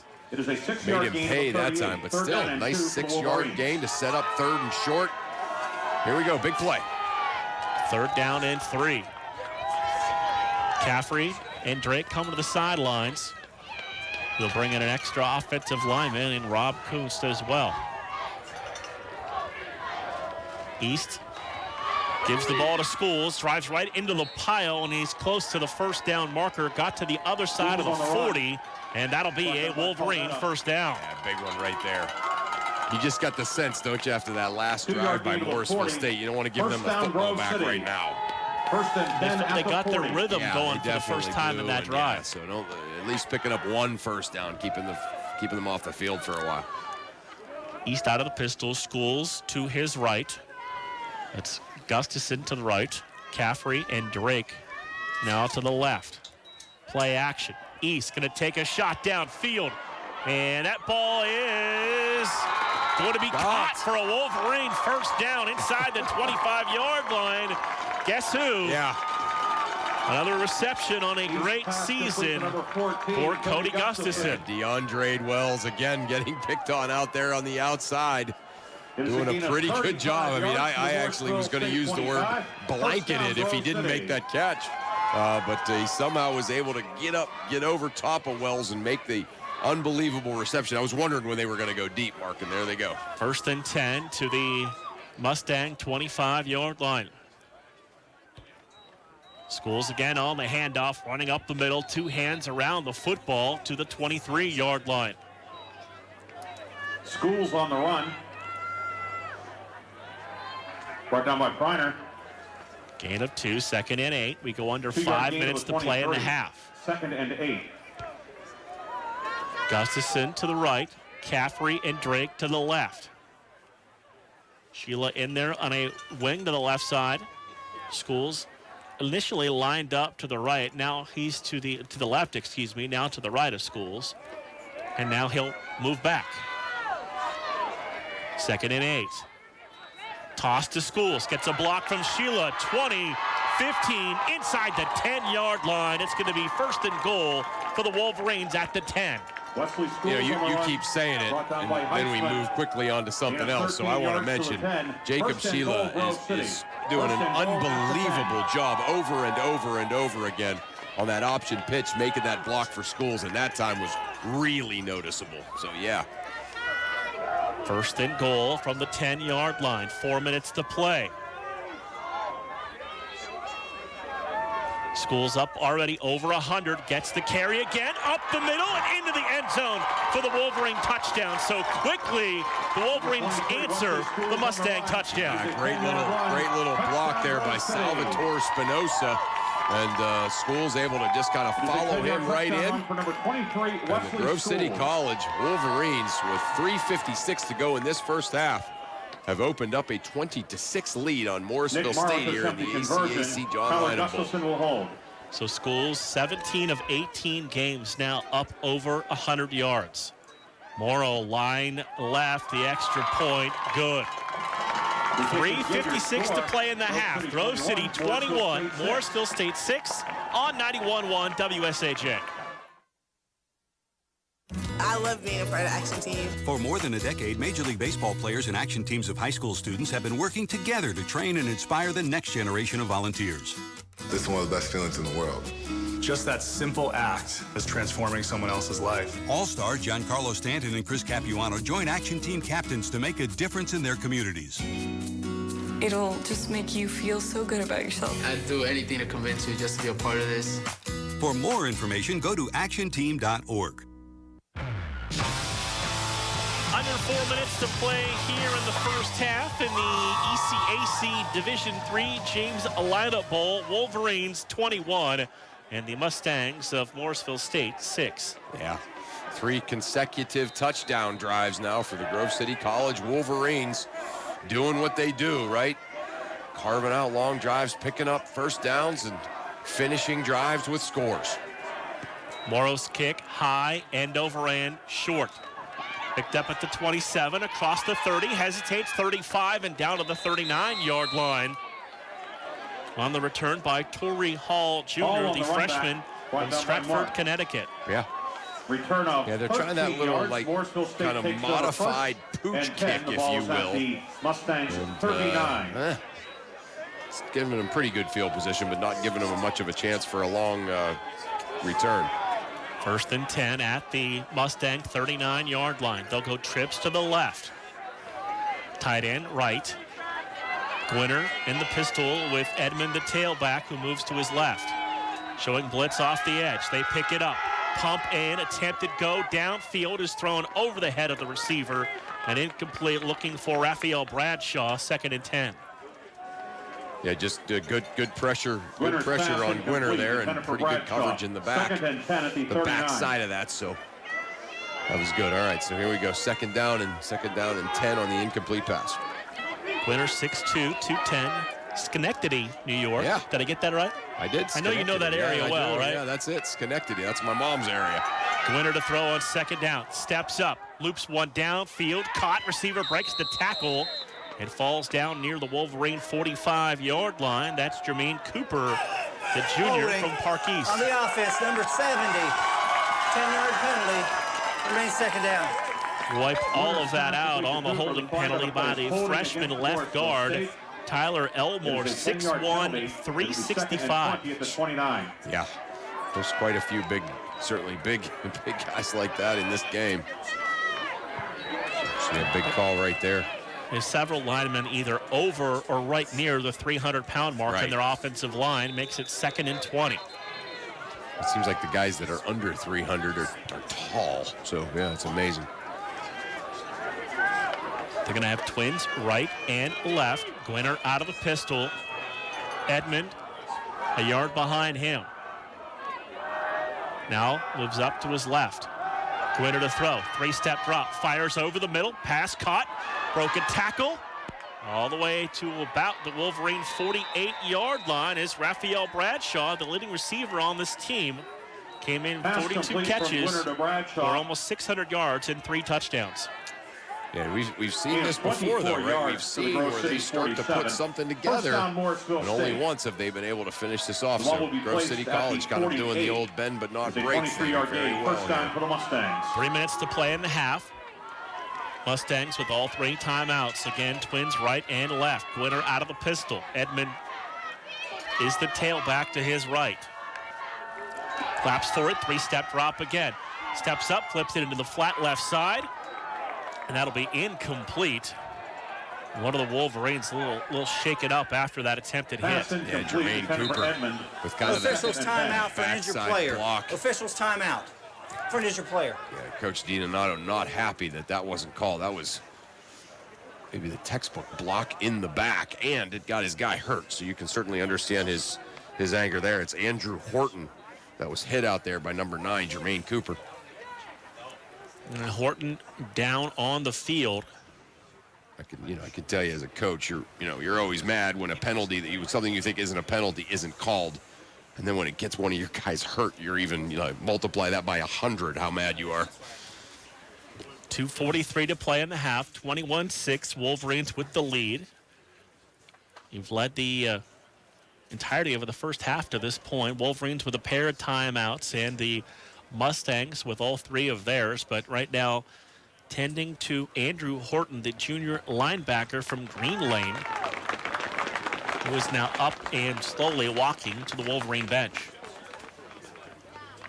Got to give a lot of credit to the crowd, too, that's come out for this unscheduled game on short notice, and they've packed the place today. Yeah, it's great. Yeah, the Grove City College side, pretty much certainly from the 30 to the 30, packed.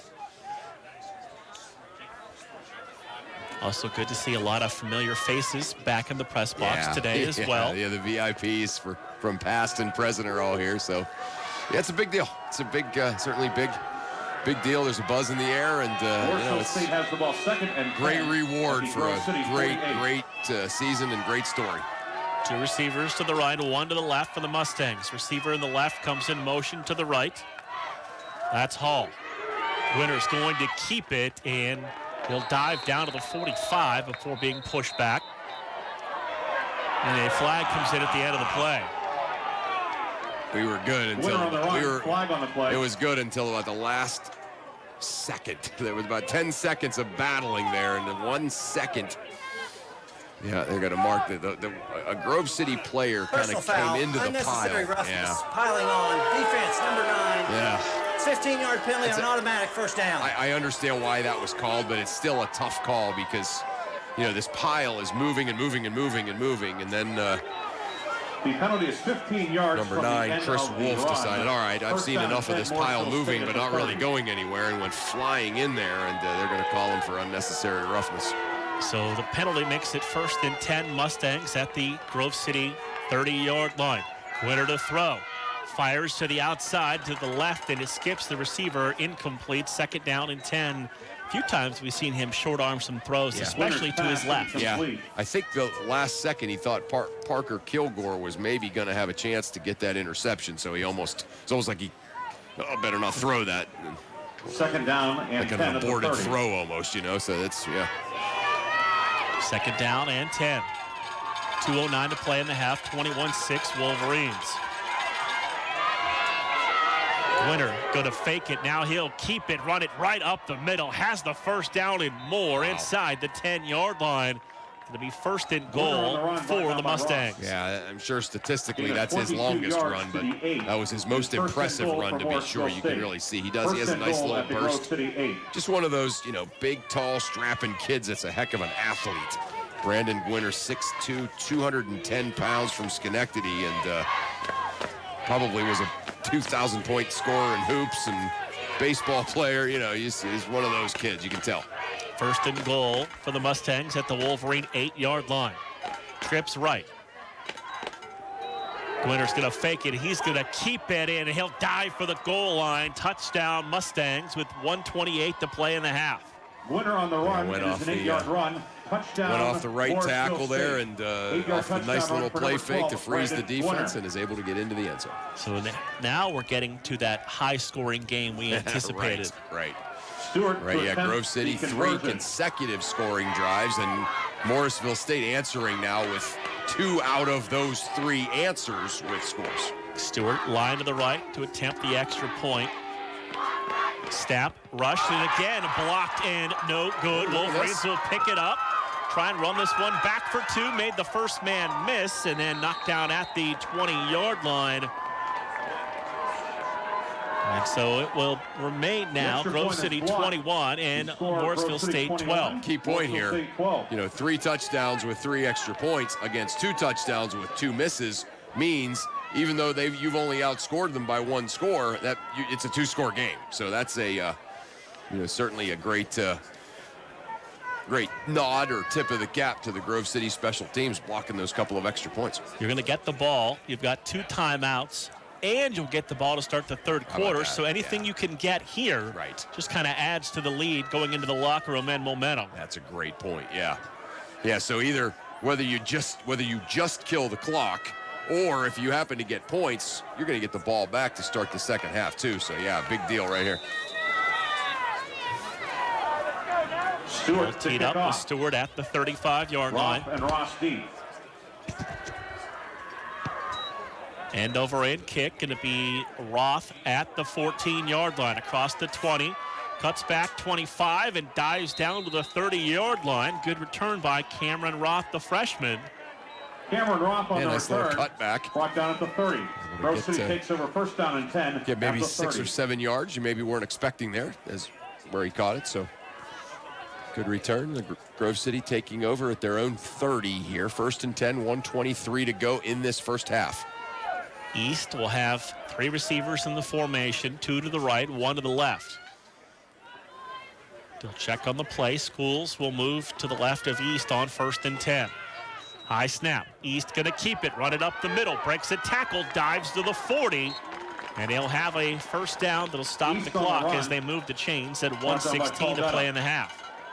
10-yard gain to the 40. First down, Grove City. Nice. First nice. and 10 at the 40. A little bit of a tempo, hurry up offense here. About a minute to play. Minute 10 to play here in this first half. Play fake to Schools. East again, looking deep, going downfield. Man out there, reaches out for it and held on to the football. Another catch by Gustafson inside the 25-yard line. You know, it's impossible. You think about like the big time, the NFL games and the big time college games with their replay. I mean, to the naked eye, it looked like somehow he was able to reach out, catch that, and keep it from hitting the ground. Give it to Schools, running up the middle, inside the 20 and down to the 15-yard line. Down to 42 seconds to go in the half. Another Wolverine first down. Yeah, great job by Schools, kind of picking his way through that hole. Schools on the run, gain of 10, first down to the 15. Down to 35 seconds to go in the half, and timeout, Morrisville State. Oh, Morrisville State going to take a timeout. They were a little on their heels, so they'll burn a timeout, leave them with 2. First down and 10. Wolverines being ultra aggressive, trying to get some points going into the locker room. I love it. I mean, they obviously, you know, I mean, I think they probably like every matchup with Cody Gustafson has, but they really have exposed that Gustafson is being single covered by DeAndre Wells out there on the corner. And, you know, Wells has done a couple of good things. He's gotten them a couple of times, but for the most part, they've been able to do whatever they want to with that matchup. That 4-inch height advantage and the incredible hands have given Cody Gustafson a monster first half. Well, and again, you know, we could put together probably a highlight film of Gustafson's greatest catches this year.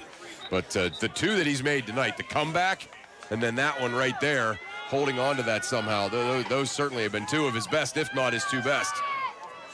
And in both cases, Mark, I thought, you and I both thought, Wells had great coverage. You talk about number 2 all-time in school history in receiving yardage. 2 more years to play. First and 10 from the 15-yard line. Gustafson, Drake, and Kuntz, the wideout. Sheila on a wing to the right. East to throw. Looking for Drake. Makes the catch over the shoulder for the Wolverine touchdown with 30 seconds to go in the half. And Cameron Drake has touchdown number 2. Yeah, and there's another matchup right there. Drake being covered, single coverage out there by Adrian Ridley for Morrisville State. They can't guard him either. So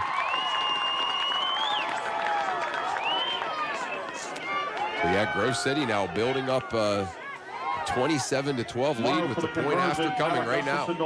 Morrow line to the left. Gustafson holds, snap, rush, and the kick is good. Grove City 28, Morrisville State 12 with less than 30 seconds to play in the half, and you love the aggressiveness downfield. Well, I mean, Grove City put together their first 3 scores were, you know, from really long drives to relatively long drives time-wise. That time they get the football back with about a minute and a half to play, and you think, are they going to have enough time to put something together? And they go roaring right down the field in a little more than a minute and get a touchdown on the board that way, too. So that's an offense that is in full command of what's going on out there. And one thing we've noticed from them all year long is offense really rolling right now, but they'll make adjustments at halftime. Right. It'll make things kind of even better. Yeah, right. They make adjustments to what they anticipate the adjustments that the other team is doing, right?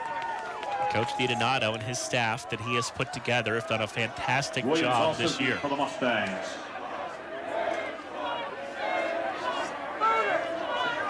Morrow's kick, high, end over end at the 26, across the 30. Hesitates, 35, 40, and all the way out to the 45-yard line with just 23 seconds to go in the half. And there were 2 Morrisville State players all the way over here, out of bounds in the snow. And it got the Wolverine bench a little riled up. Flag on the play.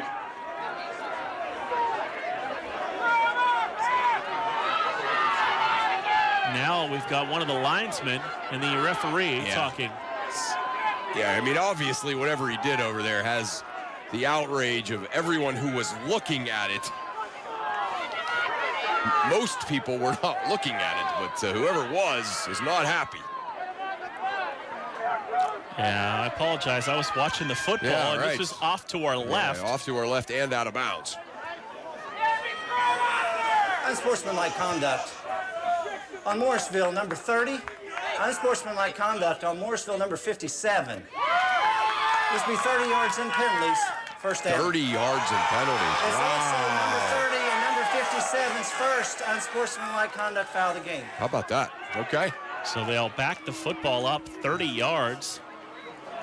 Either one of those players receive another unsportsmanlike penalty, their afternoons will be over.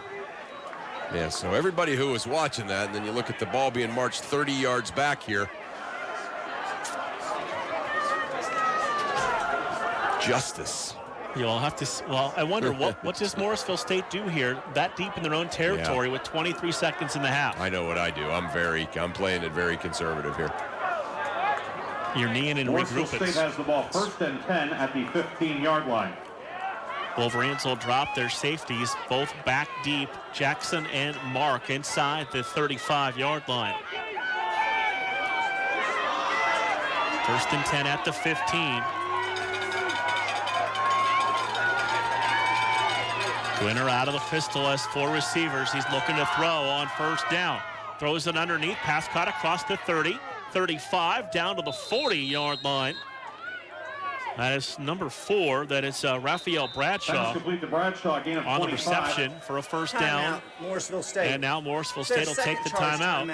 Of the half. They'll be left with 1. All right, so I guess no conservatism here at all by Morrisville State. So don't forget, coming up at halftime, we will get the second part of Sports Information Director Ryan Briggs' conversation with PAC Commissioner Joe Anderko. Nice.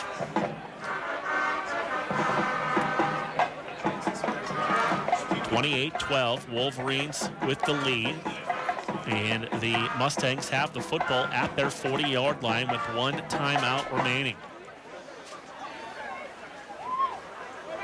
Mustangs going to break the huddle. They will come from the sidelines right to the line of scrimmage.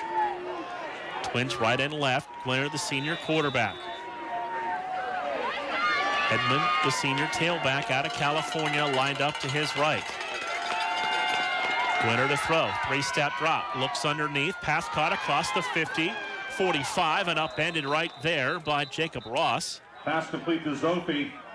Yeah, pass was Zophie ran a nice route across the middle there, but it's their 3rd and final timeout of the half. Yeah, hopefully giving Grove City 44. Giving their quarterback Winner a chance to fire one into the end zone here with 9 seconds to play, but I don't know. I don't know if they got close enough or not. Right, Zophie, the junior, 5'9", 180 pounds, makes his first catch. And they use a lot of wide receivers that they run in and out. Yes. So the Mustangs are out of timeouts. 9 seconds and the ball on the Wolverine 44-yard line. And Stewart, 5 of 10 in field goals, a long of 39 on the year.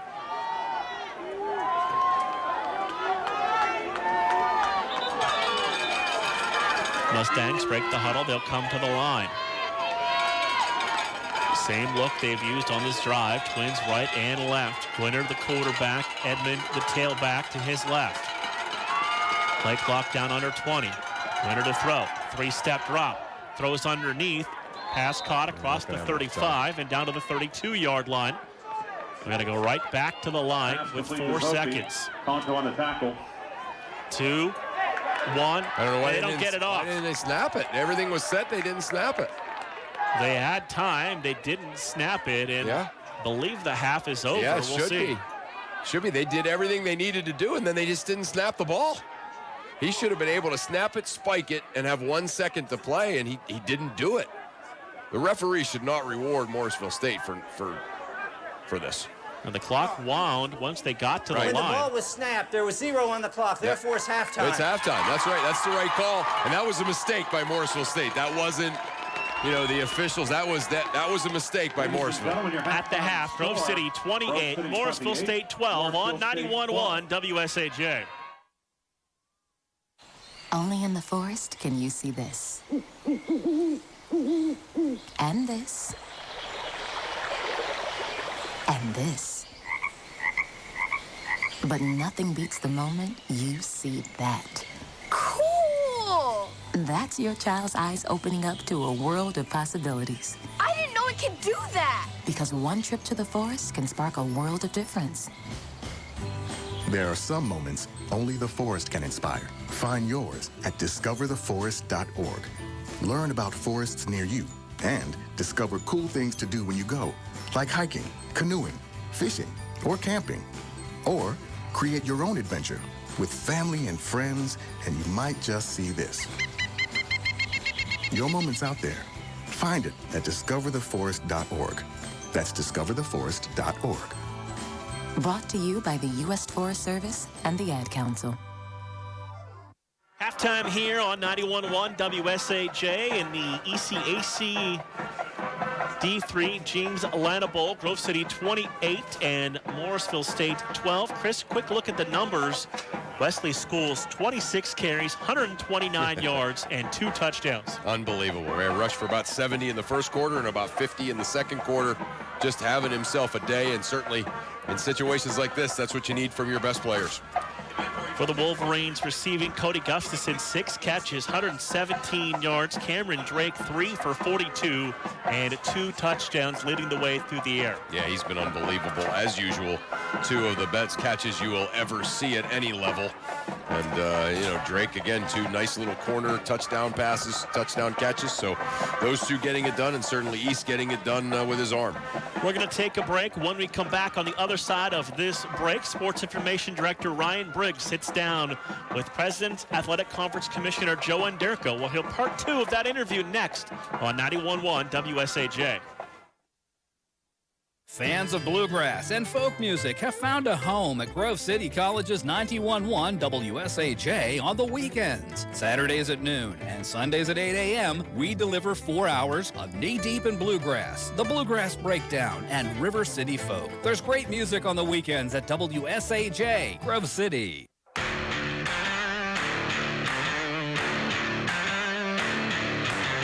It is halftime here on 91 FM WSAJ. Grove City and Morrisville State dueling in the James Lynah Bowl, ECAC Division III Bowl at Robert E. Thorn Field. Ryan Briggs here on the halftime show. We are rejoined by Joe Anderko. Joe, of course, joined us in our pregame show. We talked at length about President's Athletic Conference football. And Joe, as we bring you back in, the fall was a great fall for the PAC. A lot of great races in terms of volleyball, the soccers, tennis, and literally in races in cross country. But all in all, a very exciting fall for the PAC. A lot of, I think, renewed enthusiasm across the board. Can you talk a little bit about the highlights of this fall? Well, I think, while football gets the lion's share of the attention and maybe the publicity, I think you're absolutely right. If you take a look across the board at our fall sports, just some of the championships we had, one of the ones that jumps out to me is volleyball. We were over at Westminster this year, had capacity crowds both nights, both for the semis and the finals. Bethany ends up the upset winner. The Bison getting a victory as the 3rd seed. Go on and show very well in the NCAA playoffs. Certainly in soccer, Grove City and Westminster played just a couple of epic battles at Grove City High School. The Westminster men and the Grover women winning. And then, of course, for the Wolverines and Melissa Lammy to go on and get that first-round win against the national runner-up from a year ago. I was so happy for them, the success that they've had, and doing it the right way. That's what you really like about all these teams. They really represent not just their schools, but the conference in the best possible way. So it's been a lot of fun to see that. Certainly was. You mentioned that soccer doubleheader Grove City and Westminster had back a couple Saturdays ago. And what a great atmosphere, great crowd there for both matches. The men's match went Westminster's way. Grove City couldn't put the ball in the back of the net, and looked like the women's match was going to go that way. Then Brooke Thomas saved the Wolverines with the tying goal, and the Wolverines advancing in a shootout and then getting the NCAA berth and defeating Chicago out of the UAA, which is considered probably the top overall athletic program or conference, I should say, in Division III. And for the PAC to go and to beat a team, of course, national runner-up and a team with such a national reputation from a conference with such a reputation, that only continues to enhance the growing reputation of the league, does it not? Well, I think it does, and I think especially when we talked about this in the pregame show. With Thomas Moore's departure, there's some question, what's it going to be like? Well, I think so many championships have been held down there in recent years. People had forgot just how great a championship experience like that can be. And whether you look at Grove City for that soccer doubleheader or Westminster for the volleyball Final Four, and even the change in format this year, I would say, for women's tennis, moving it back to campus down at W&J. We had great semifinal matches before Grove City won the championship indoors due to rain. I just get a renewed sense of excitement. You get the feeling when you step on campus, students are just, and not just the athletes, but the students in general are just really excited to be a part of this. You feel a new energy, it feels like. So that's been a lot of fun to see, because I mean, ultimately, Ryan, that's what we're about, is the student athlete experience. And anybody who is in one of those contests, that's something they're going to remember the rest of their lives. And that's really what we're about creating. And, of course, with winter on the horizon, in fact, winter sports have started. Basketball underway. The swim teams have been going on. There are 3 PAC schools with wrestling. They've been going for a couple weeks as well. Indoor track gets started in a few weeks also. The winter, again, especially women's basketball. Of course, Thomas Moore, who has been dominant, leaving the league. Things look really wide open in both basketballs. Especially in women's basketball. Men's basketball, St. Vincent's the preseason favorite, and I think they should be. Quite frankly, they've been the dominant program over the last 6 to 8 years. Thomas Moore's been there with them, but they've been pretty consistent. But then after that, it's a throw a blanket over them. Westminster, Grove City, Geneva, Teal, Bethany, all of them are kind of bunched together. Now, on the women's side, I agree with you. You look at, I think back to last year's semifinal, the 2-3 semifinal between W&J and St. Vincent. And it came down to the wire, went to overtime, 1-point game. And I thought, boy, if this is our championship, and obviously this year it could be, this would be an incredible environment if this is at one of those 2 campuses, because it happened down in Kentucky in the semifinal. Nobody saw it, or very few, I should say. Very few, yes. So we touched on this for the fall, but I think you're really going to see it when you get to basketball, especially when you get those Final Four women's teams at a site and all the fans coming in together.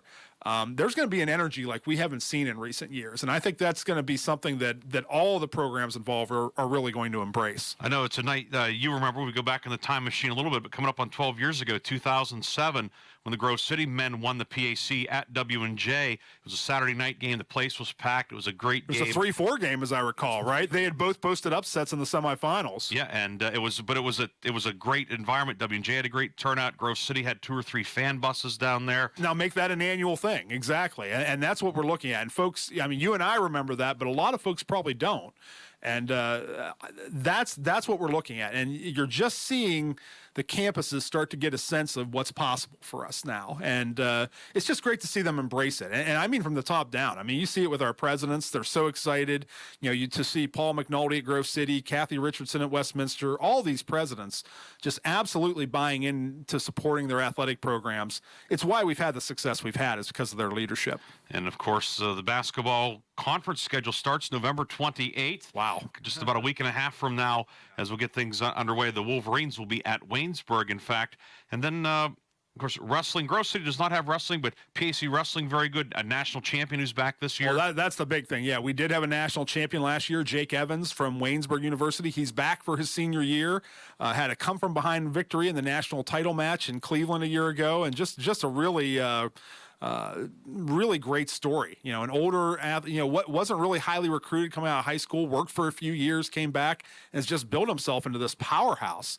One of the great stories of last winter that I think was underreported, Ryan, is we had 3 national champions in 3 different sports from 3 different schools. Not only him, but certainly in track and field, indoor track and field, Nicole Bartoletta from Geneva with the hurdles, and then of course your girl in the swimming, and Shirley Dasso, right, who just had incredible. We're not a one-trick pony, I guess is what I'm saying. Not only are we not just all about football, we have success in all these sports, and it's not just one school dominating; it's across the board. So the level playing field makes everybody buy in and feel like we can be part of something special. And then towards the end of February, the indoor track and field championships, and I always, if people have asked me if there's like one PAC event you could attend, what would it be? I might pick that one. What a great event that is. I think that's, with indoor track really now, other than men's lacrosse and women's lacrosse starting in the PAC coming up in the spring, but indoor track still kind of the new kid on the block. But what a great championship the PAC is able to have at Youngstown State. Well, I think it's a little lower profile for a couple of reasons. One, like you said, it's fairly new. It hasn't been around for 60 years like wrestling has, for instance. But also the fact that we hold it over in Youngstown, we don't hold it on campus. And it doesn't move around from campus to campus. Fewer people see it, I think, because of that. And I think they're missing out. I think you're exactly right. If you get a chance to come over to the Watts Center at YSU, which is just a absolutely top-flight facility. I mean, it's one of the better Division I facilities out there.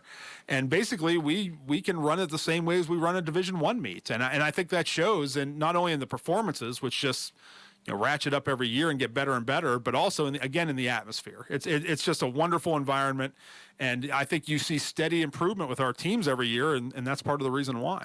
And it's worth it's a couple bucks to park, a few bucks to get in. It is worth coming. It's one of my favorite events of the year. Absolutely, it's a great event in the PAC. Yeah. And Joe, before we wrap things up, anything else ongoing in the PAC? I guess one thing that's always, I'm sure you get asked about a lot, membership. Strong membership right now. Of course, we also have associate memberships in football, Case Western Reserve, Carnegie Mellon, Franciscan starting in lacrosse this spring. Is there anything, I know it's somewhat of a sensitive and confidential topic, but is there anything generally in terms of membership you can speak to? Sure. Well, just and very generally, but I would say that membership is kind of at the under the purview of our presidents. They meet again in December. One of the nice things that I think about the success we've had is clearly there are folks out there who want to be a part of what we have going here. We've heard from multiple schools that have expressed interest. The wonderful position we're in, Ryan, is we don't have to do anything. We're very comfortable with who we are, how many we have. But at the same time, if somebody makes sense to us that we feel is going to make us a stronger conference, that is a good partner, we're going to take a look at that. And, so I can't say that there's a number. Do we want to get to 10? Do we want to get to 12? That's really not how it works. It's more on an individual case-by-case basis. Does this make sense? Does it make us stronger? Do we want to be partners? And if the answer is yes to all those, then our presidents have shown they won't hesitate to make a move. So I hate to predict anything. You never want to say for certain, but I wouldn't be surprised if we saw some movement in that area in the near future. Well, that's something we'll definitely keep an eye on. Joe Underko, Commissioner of the President's Athletic Conference, thank you for taking time out of your schedule to join us both in the pregame and here at halftime. All right. Good luck to the Wolverines and to everybody else today. Let's get some wins. That's President's Athletic Conference Commissioner Joe Underko. We'll come back with more of the halftime show after this on 91 FM WSAJ. Chris, can you put the video game controller down for a second? I can talk and play. Oh, I'm totally annihilating this punk kid in Nebraska. I just feel like you're not acting like a grown-up in our relationship. Am too. Well, you still ride your skateboard to work. There's the comic book collection, the race car bed. Look, I'm young at heart, but I put money into my 401k every paycheck. I picked up a few savings tips at feedthepig.org. I have control of my financial life now, and that feels pretty grown up. Put away a few bucks, feel like $1 million bucks. Putting some money from every paycheck into a savings account or contributing to your 401k can make a big difference later. For free ideas and easy tips on ways to save, go to feedthepig.org. That's feedthepig.org. So, I bet I look like a grown-up to you now. Well, except for the footy pajamas, I'd have to agree. This message brought to you by the American Institute of Certified Public Accountants and the Ad Council. Halftime here on 91.1 WSAJ, ECAC Division III, James Lynah Bowl. Wolverines up 28-12. Thank you to Sports Information Director Ryan Briggs and Joe Underko from the President Athletic Conference, the commissioner, for joining us here at the half. And you look a little deeper into the numbers in the first half, team-wise. The one that jumps out at you, Wolverines 4 of 5 on third down. Yeah, that's it. They've been able to keep their offense on the field and have put together, again, a succession of drives that resulted in touchdowns. That was the name of the game last week against Teal, and they're doing it again, obviously against a much stouter opponent in this Morrisville State team. So that's really their identity. Wolverines have had the ball almost 8 minutes longer than Morrisville State. They've run 11 more plays. The Mustangs have actually outgained them in yards, 249 to, the Wolverines have outgained them 291 to 249. But it's been kind of that time of possession, dominant, but when they needed to at the end of the half, quick strike offense as well. Yeah, that was great. That was great. Again, all the other drives, the touchdown, the first 3 scoring drives were all really long, sustained drives, which is great. But when you get the ball back with a minute 30-something to go in the half, obviously you need to put the quick one together, and they sure did. The highlight of that drive, of course, was the unbelievable catch by Cody Gustafson. I heard Ryan Briggs talking to some other local media comparing it to the Lynn Swan catch in Super Bowl X. That was a perfect analogy or a perfect comparison, and just unbelievable. Schools, 26 carries, 129 yards, 2 touchdowns, right at his typical 5 yards a carry. Right, that's it. He's just been tremendous. I mean, it's just. And when you think about that, when you think 26 carries, and then your average is 5 yards a carry. I mean, it's one thing to have 2 or 3. It's one thing to have 6 or 7 carries and have that because you had one long gainer or something. But Schools is just that's about what he's doing on every drive, right, or on every run, because he hasn't had any real long ones either. East, 9 of 12, 159 yards, 2 touchdowns, both of those to Cameron Drake, who has 3 catches for 42 yards. Cody Gustafson, 6 for 117 yards. Yeah, Drake, or East has just been so efficient. And, again, he's been spreading it around a little bit, but mostly it's been Cody Gustafson and Cameron Drake. Gustafson, again, just 6 catches, and I say just because of the record-breaking numbers he's been able to put up. But the two really, really big highlight reel catches that he made, and he's been unbelievable. And then Drake, 2 of the 3 catches he's made today have been for touchdowns. So the Grove City College offense, their passing game here so far hasn't been spectacular, but it's been just good enough, and picking their spots to keep Morrisville State on their heels.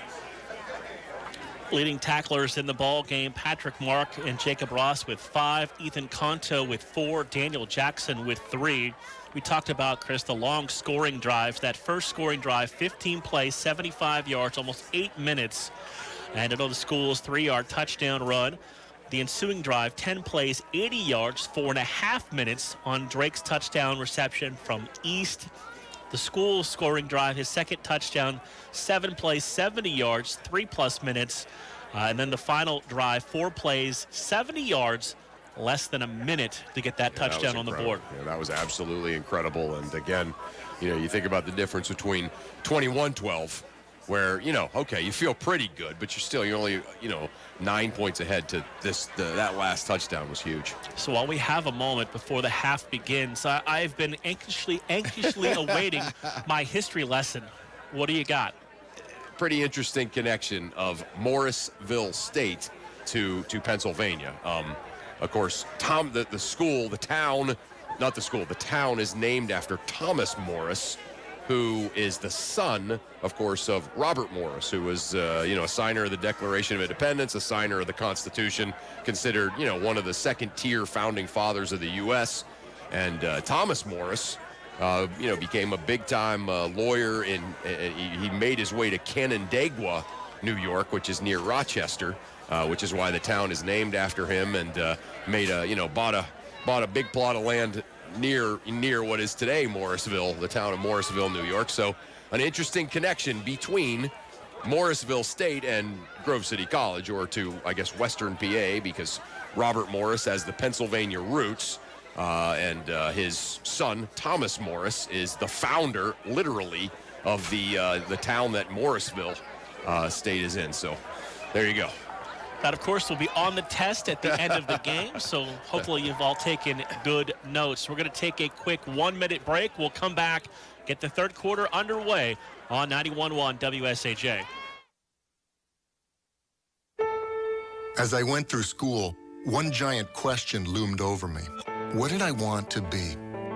But in order to know what I wanted to be, I had to first decide what I wanted to make. I wanted to make more. So I became a teacher. Now I make learning a privilege, not a chore. And frustration, a tool, not an obstacle. I make working hard seem easy, and giving up impossible. I make an old subject feel like a fresh thought, and unconventional methods common. I make material things less important, and little things like patience and kindness count. I make weekdays more exciting than weekends, and classrooms feel like anything but. I make things different, which is all I ever hoped for. I'm a teacher. I make more. Find out how you can make more at teach.org. Make more. Teach. Brought to you by Teach and the Ad Council. Just about to get the third quarter underway. Our fellow President's Athletic Conference School, Westminster, down the road. They trail Chapman beginning the fourth quarter, 42-27, and their ECAC bowl game. Yeah, that's a good team they're playing. That Wesley is one of the best programs, certainly in Division III over the past decade or so. So, yeah, not an easy opponent they're playing. So yeah, Grove City College, you're trying to carry the torch for the PAC conference as W&J, conference champion W&J, was losing to Central out of Kentucky, 17-13 to start the third quarter. So Ross and Roth back deep, and we are ready to begin quarter number 3. Kick is away. We are underway. It will be Ross at the 10, 15, 20, cuts back 25, 30, bounces it across the 30 and down to about the 31-yard line, and a good return by Ross on the run back. Number 20, Jacob Ross, the junior.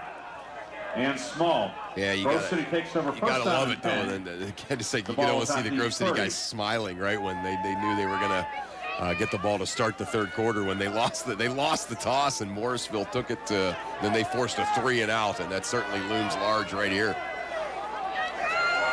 So East will work out of the pistol, 2 receivers right and 2 left. Kuntz goes in motion into the backfield.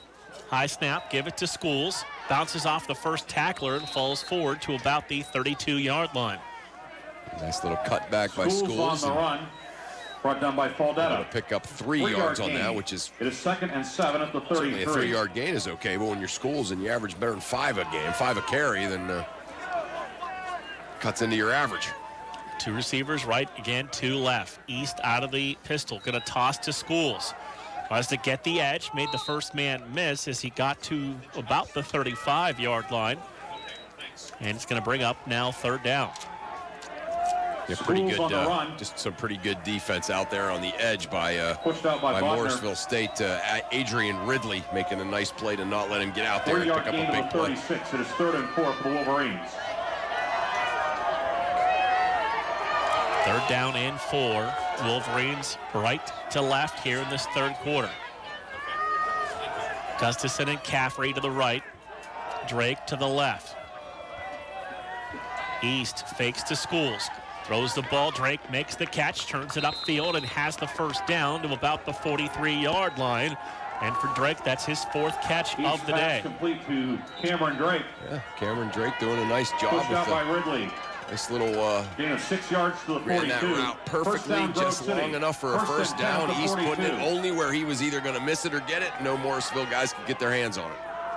Gustafson, lone receiver of the formation. Give it to Schools. Breaks free across the 50, 45, 40, 30, 20, 15, 10, 5, and out of bounds near the 3-yard line.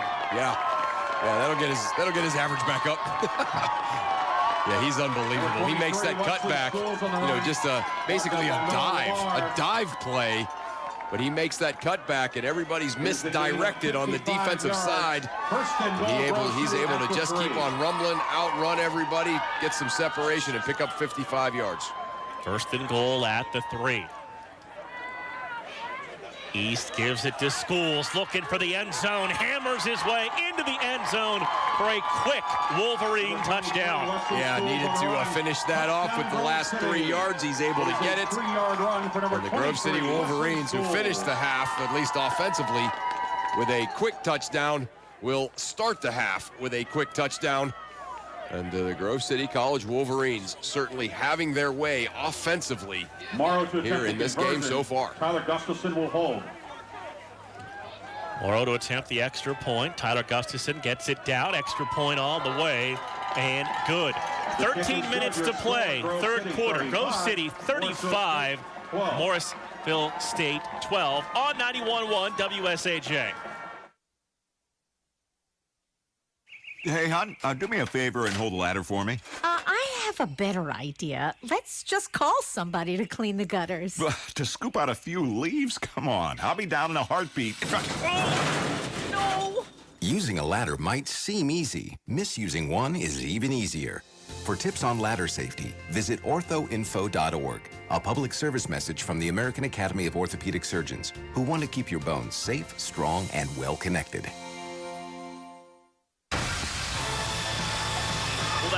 Long run for Wesley Schools ties his season high that also capped off that big win at Geneva on the road when they trailed by 20 in the first quarter.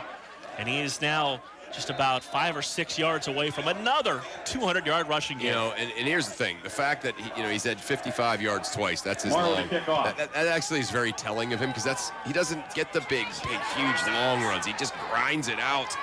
So that's awesome.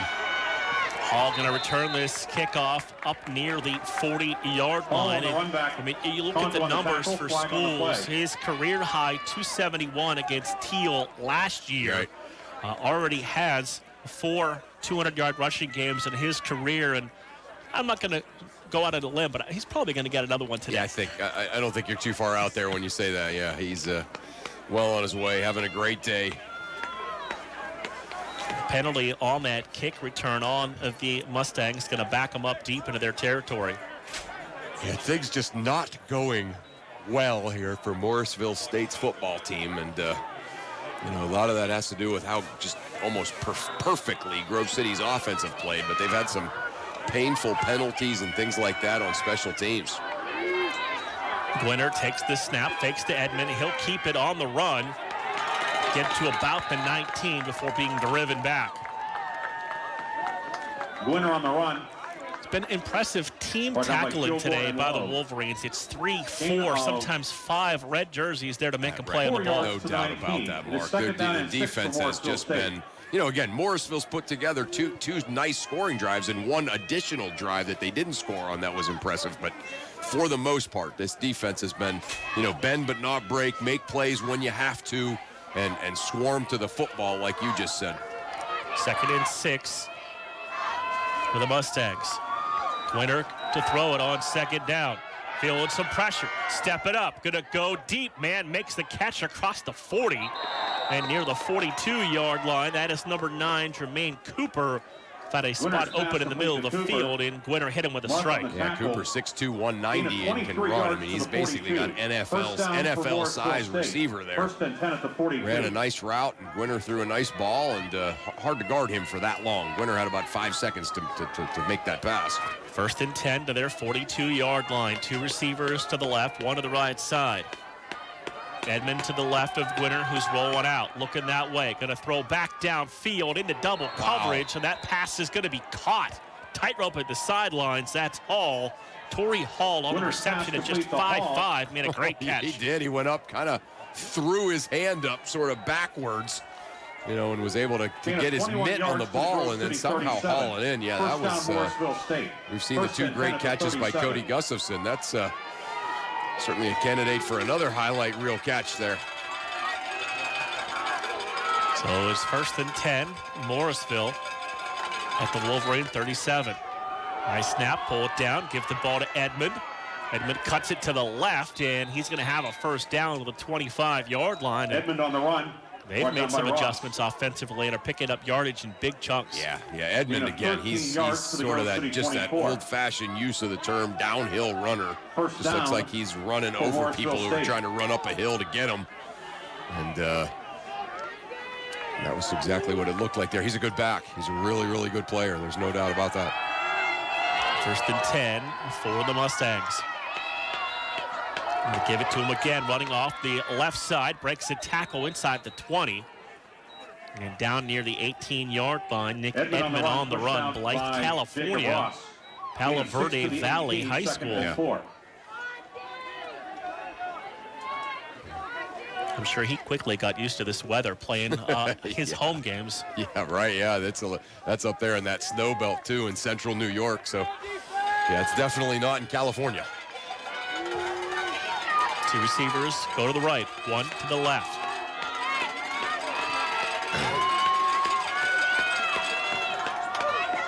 Winner going to throw it again, firing it downfield. Receiver got behind the defensive back and dropped the football.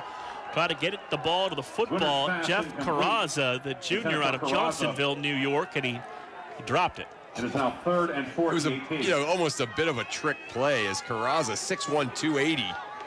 He's listed as a fullback, but he's certainly lineman size, and no one was expecting that. And he got behind the defense, and Gwinner threw a perfect ball, and he just didn't catch it. So you get your one big moment there, and you miss the ball. That's tough.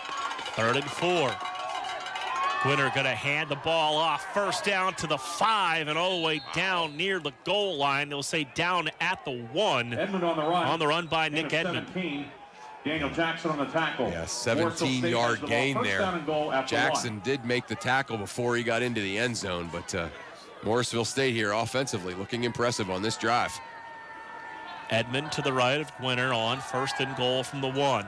Edmond again drives the feet, and he's in. Yeah. So he scores the 1-yard touchdown run with 9:37 to play here in the 3rd quarter. Yeah, again, this Morrisville State team certainly offensively good enough that they're gonna hang around here for a while. And again, as long as the Grove City College offense continues to chew up clock and not let them on the field, though, it's going to be tough for them to come the whole way back. But there's no doubt this Morrisville State offense, and you said it with your pregame statistics about them. They're impressive offensively. They'll keep the offense out there, go for 2, send the man in motion left to right. Gwinner going to roll to the right. Run pass option into the end zone is caught for the 2-point conversion. That, again, is Jermaine Cooper, number 9 on the reception out of Park East High School. To Cooper. And the lead now down to 35-20 as the Mustangs respond and get 8 quickly up on the board. Right, it's 5 touchdowns to 3, and with that 2-point conversion now, Morrisville State has cut it to a 2-score game, which it is, but they were 1 point behind that because of the 2 extra points missed. So 9:37 to play, 3rd quarter, 35-20. Each team with a possession and each team with a touchdown here in the 3rd quarter. Yeah, 2 impressive, just surgeon-like execution here for both teams on their first possessions of this second half. Grove City just again has to answer, do what they do, and keep this offense, this Morrisville State offense, off the field and finish up with points. They've just now essentially, through this entire winning streak, they've been doing this, Mark, but the last 2 weeks, they've been near perfect, right, for that. Stewart, the 6'4" kicker, has the ball teed up. Drives this one over the 20, and going to be picked up inside the 10 at the 9.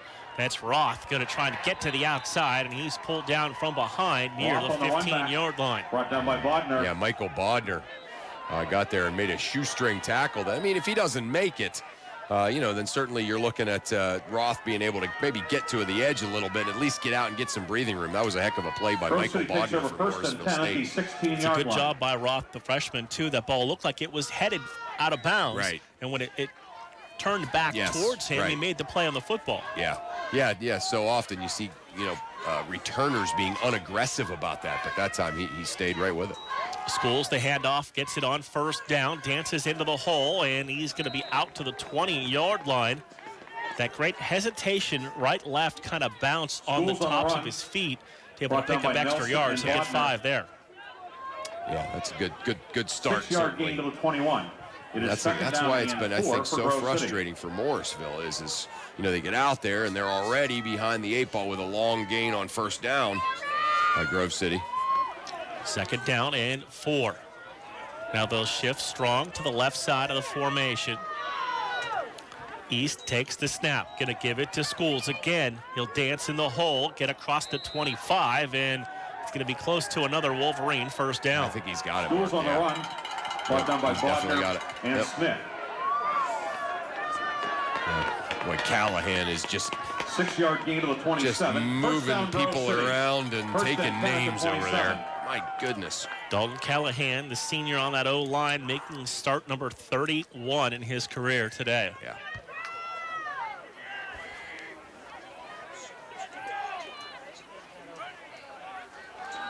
Going to hand the ball off. Schools again on the run, and a shoestring tackle pulls him down from behind right near the first down marker. That was Callahan again. They ran Number behind 23, Callahan Wesley again. Schools on the run, brought down by Bodner. And Bodner, how about that? That's 2 shoestring tackles that Bodner's made to stop potential big runs, but still, he wasn't able to get Schools there until Schools picked up that first down. It's 33 carries and 210 yards. He's over for 200. Schools. That's awesome. 1st and 10 out to the 37-yard line.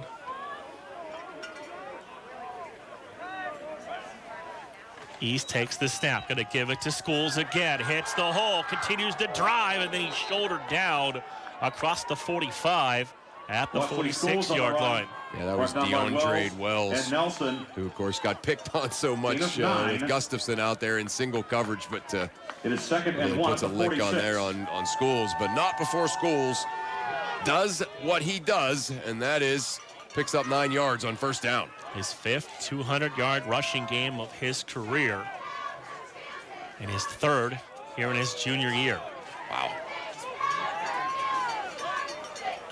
East going to give it to Schools again. Tripped up from behind, is able to shoot through. Mike Bodner, the junior safety, leading this team in tackles, makes the play, but it's still good enough for the first down. Yeah, that kid's a player. That kid's a football player. We knew that with the statistics, but now we've seen it now. He made the great tackle on the kickoff, and he's made 2 great shoestring tackles on this drive by Grove City.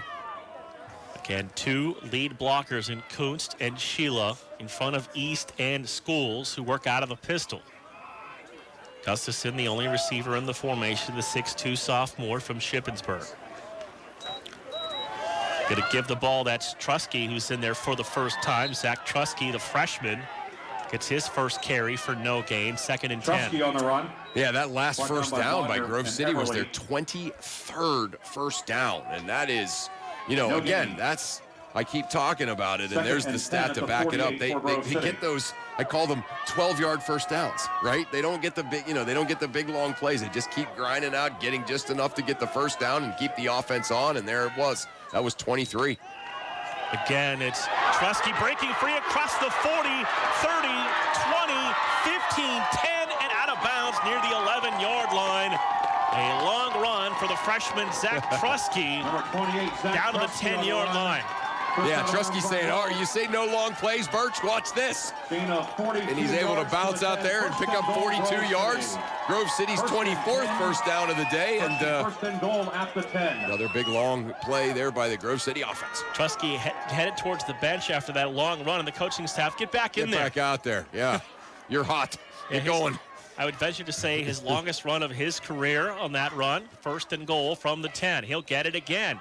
Up the middle, breaks free and walks it into the end zone for a Wolverine touchdown. They respond quickly for another 6. Yeah, you got to love it. You got to feel good for the kid, Zach Trusky, the freshman who backs up Schools, who gets in there and gets a couple of carries every game, while Schools is, kind of taking a break. And picks up the big 55 or 42-yarder and then finishes the job. And the Grove City College offense, after not scoring on their first drive, Marc, has now scored on 6 consecutive drives. Morrow line left, extra point up and good. 5:35 to play, 4th quarter. Grove City 42, and it is Morrisville State 20 on 91.1 WSAJ.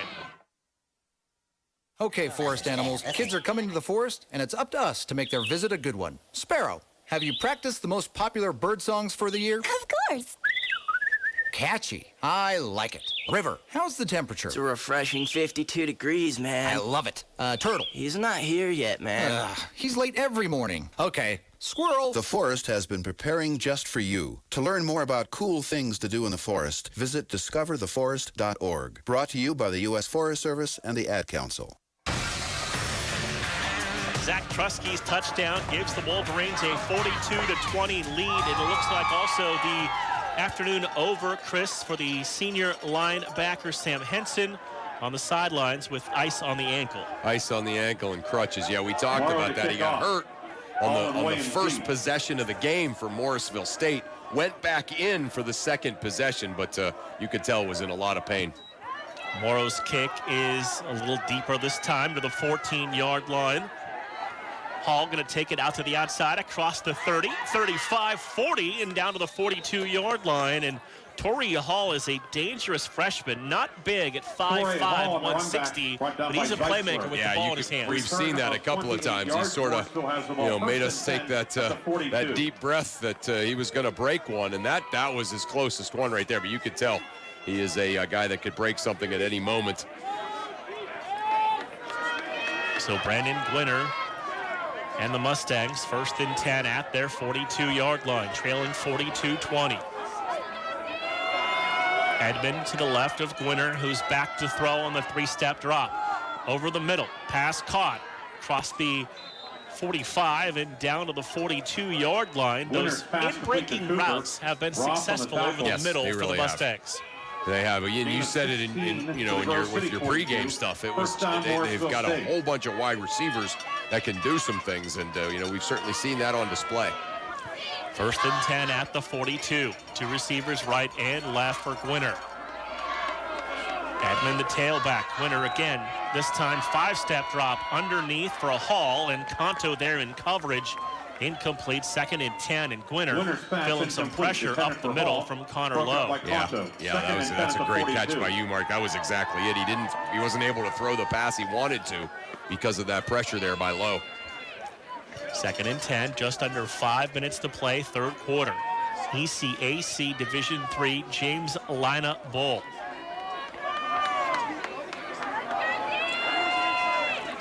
Twins right and left for Gwinner. Edmond now to the right of him. Wolverines showing blitz.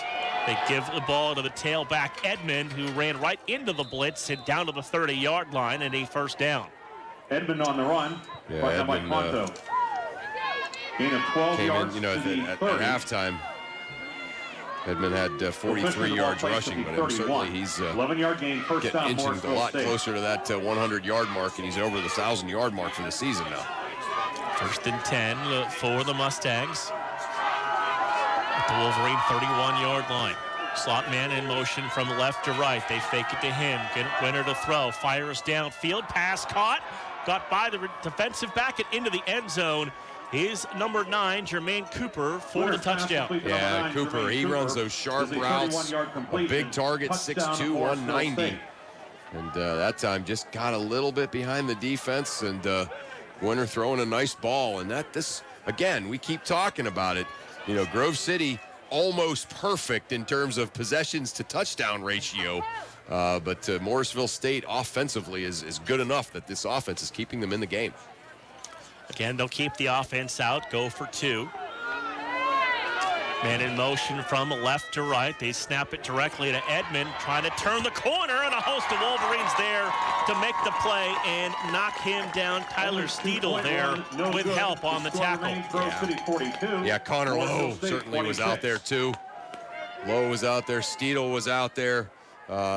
Patrick Marc was out there. So great job. That was certainly a big play there to not let them get back within, kind of back on track with the 7s for each score mathematically. So 42-26, Grove City still up on Morrisville State, about to get the football back after the scoring drive. Ross and Roth are back to return the kick.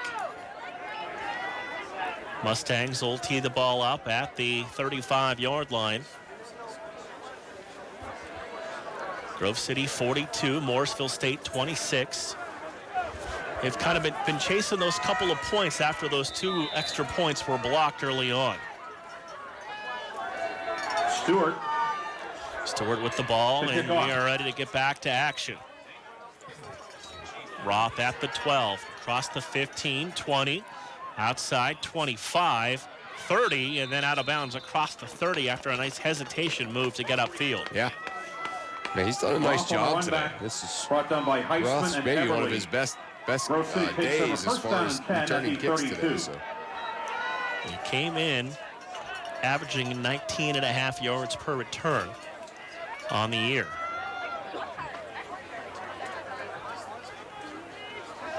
Wolverine offense back onto the field with 4:14 to play in the 3rd quarter. Schools the tailback, East the quarterback. Schools again hesitates as he gets to the outside for just about a yard or two on the first carry. It's second down and brought down by long. Miller Lamar. 1 yard gain, second and 9 at the 33. It's maybe one of the best jobs Morrisville's done certainly all day on first down, just holding them to just 1 yard. Cody Gustafson, the receiver, out to the right. Only receiver in the formation. Kunst and Sheila, blockers in front of East and Schools.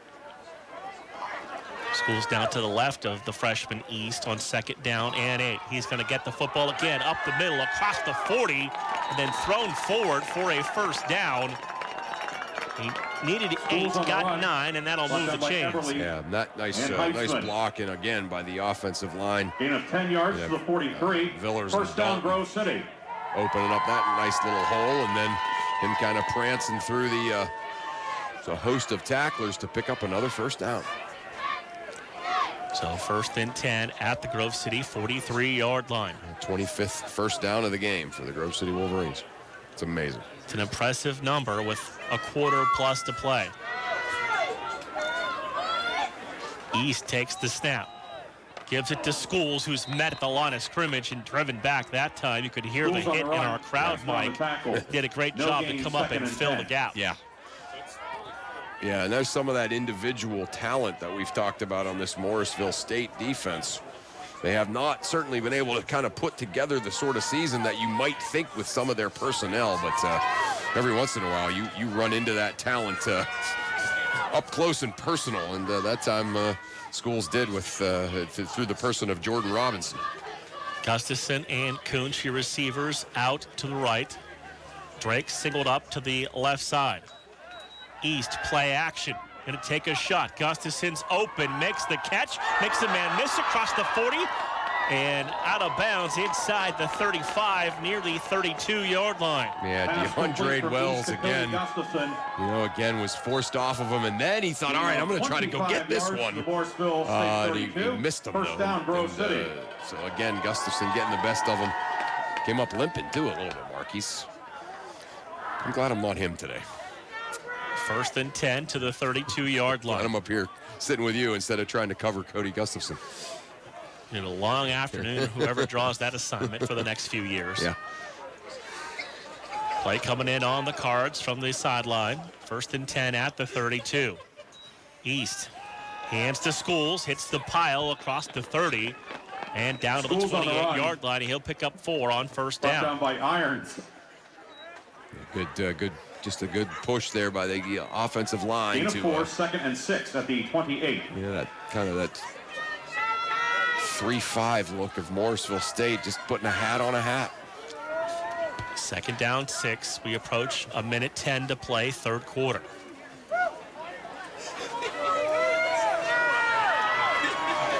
Two receivers left, one to the right side. Again, Schools on the handoff, breaks free across the 20 and down near the 18-yard line. Another first down for the Wolverines. Brought down by Nelson and Bodner. Yeah, first down, number 26. To the 18. First down, Wolverines. Now that I found out how many they have, I can't get that number out of my head. Spinoza, Villers, Matthew, Michelet, and Callahan, the big boys up front leading the way. First and 10 at the 18-yard line.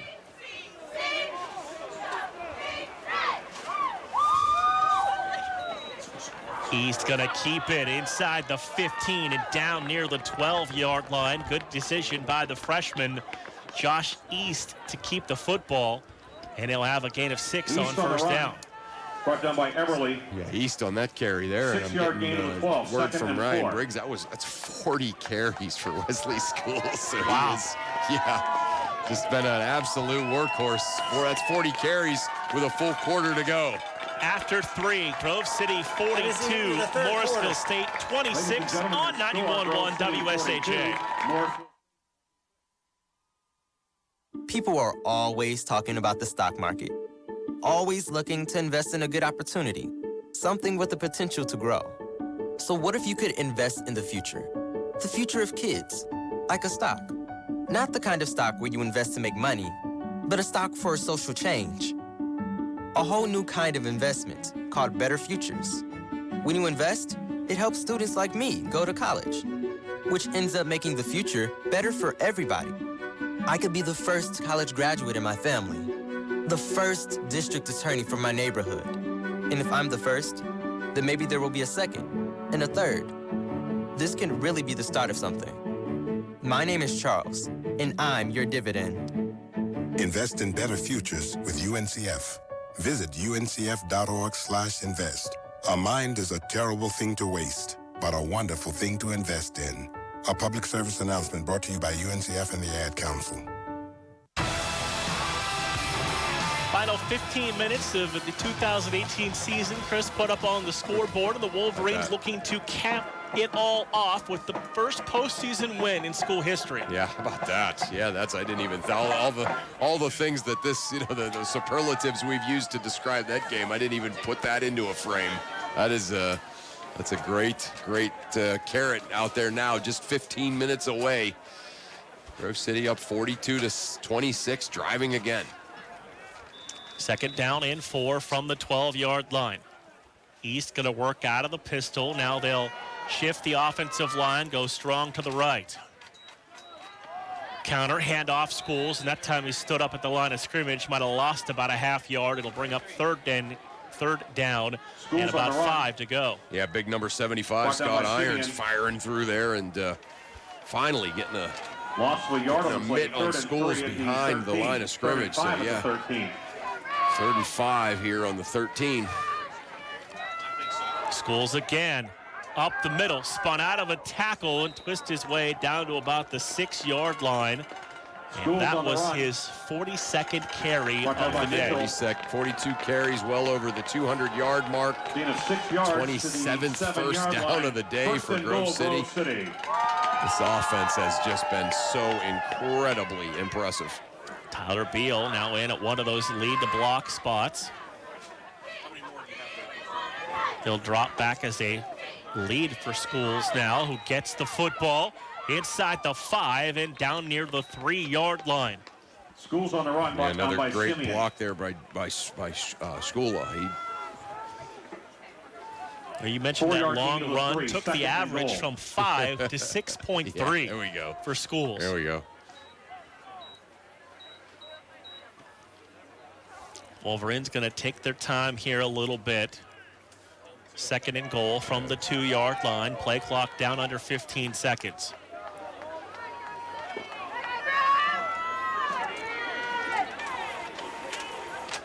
Man goes in motion, give it to Schools, and he'll have touchdown number 4 on the afternoon as he walks his way into the end zone for the touchdown. Yeah, again, this keeps racking up impressive numbers. There's touchdown number 3, Wesley Schools, and touchdown number 4, and again, an outside opportunity here, Mark, to get 300 yards rushing on the day. So his career high, 271 against Teal last year. Right. He's already at about 260 now, right? Yeah, so. High snap on the extra point. Gustafson pulls it down, and the kick is good. 13:26 to play, fourth quarter. Grove City 49, Morrisville State 26 on the home of the Wolverines, 91.1 WSAJ. You don't usually get a stock tip from a 16-year-old, but I'm here to tell you about a different kind of stock. It's called Better Futures, a stock for social change that's not about making money. Instead, you invest to help students like me go to college, which ends up making the future better for all of us. My name is Alicia, and I'm your dividend. Invest in better futures with UNCF. Visit uncf.org/invest. A mind is a terrible thing to waste, but a wonderful thing to invest in. Brought to you by UNCF and the Ad Council. Final in PAC action in the ECAC Bowl. Westminster, a tough loser today. They fall to Wesley 42-34. That game has just gone final. Yeah, Titans another good season and ends up in an ECAC Bowl loss. Grove City trying to do the opposite. Morrow's kick going to be picked up at the 20, 25, and then able to bounce free was Hall, and then knocked out of bounds on a flying hit That was Conto. Yeah, that was Ethan Conto that came up and Ball on the run back. He's getting everything he can in his final game. Like two guys pinned, Morrisville bumper State cars. has the ball first down and 10 at the 30. School record for rushing yards at a game, by the way. No surprise, R.J. Bowers at 305. And he went over 300 in his career 3 times. Yeah. And Schools, all the records by R.J. Bowers that are maybe just going to be out of Schools' reach, that one all of a sudden is not. Quarterback and a fake it. He's going to keep it, run it up the middle, and dive almost all the way out to midfield. Is Winner on the run. On a first down run for the Mustangs. Yeah, a little misdirection there. Nice play fake by Winner. And he's, again, had an impressive day, Winner has, with his feet from that quarterback position. Averaging over 7 yards a carry. One receiver right, trips to the left. Winner going to throw, 3-step drop, steps up, fires across the middle, and that pass is going to be caught down to the 41-yard line for a Mustang first down. Yeah, it's Jermaine Cooper again. Cooper he's a really good receiver. You can certainly tell he's over 85 yards receiving now on the day. First and 10 at the 41. First and 10 to the Wolverine 41-yard line. 12.5 minutes to play, fourth quarter. 49-26 Wolverines. Winner again to throw. Middle pass caught across the 30. Down to the 28-yard line. That's Raphael Bradshaw on the reception. Pass complete to Bradshaw. And a first down. Yeah. Jackson on the tackle. Again, we've said it. I keep saying it sounds like a broken record, but first down, Morrisville State. Scoring at will against this team, but Morrisville State keeping alive, staying in the game with their ability to move the football on offense. First and 10 from the 28. Winner pumps, takes a shot, receiver comes open, makes the catch. That's a touchdown. That's number 9, Jermaine Cooper's third touchdown grab of the afternoon. Jermaine Cooper, another touchdown grab, and also it is a 28-yard completion. Over the 100-yard touchdown Morrisville receiving mark now, too, for Cooper. So now they'll leave the offense out and look for 2 again. Gwinner, the quarterback, Edmond, the tailback. Trips to the left, one receiver singled up, top of the field to the right. Hall now goes in motion from left to right into the slot. Gwinner looking that way for Hall, fires, and the pass is caught for the 2-point conversion. And Hall comes up with that football for 2. Yeah, Hall has been a playmaking machine here today for Morrisville State. He's a heck of an athlete. 34. 5'5", 160. He is, and that's an amazing thing when you think about the sizes of the guys out there on the field for this team. So Hall, number 2 on this team in catches with 28, leading them in touchdown catches with 4 coming in. Cut the lead now back to 15 at 49-34 with just under 12 minutes to play in the game. See, the defense just a little discombobulated here for Grove City. You see a little frustration down there with the defensive coaches. We talked about Sam Henson being on crutches, and Henson has been such an anchor for this defense. You can't help but wonder what the the kind of the bubble effect is of Henson not being out there for this Grove City defense. Henson's second on the team in tackles, and Wolverines look like they need to ready for an onside kick attempt as they've overloaded the right side. Stewart pooches the ball up into the air, and they're able to come out of there with the football. Connor Shoemaker.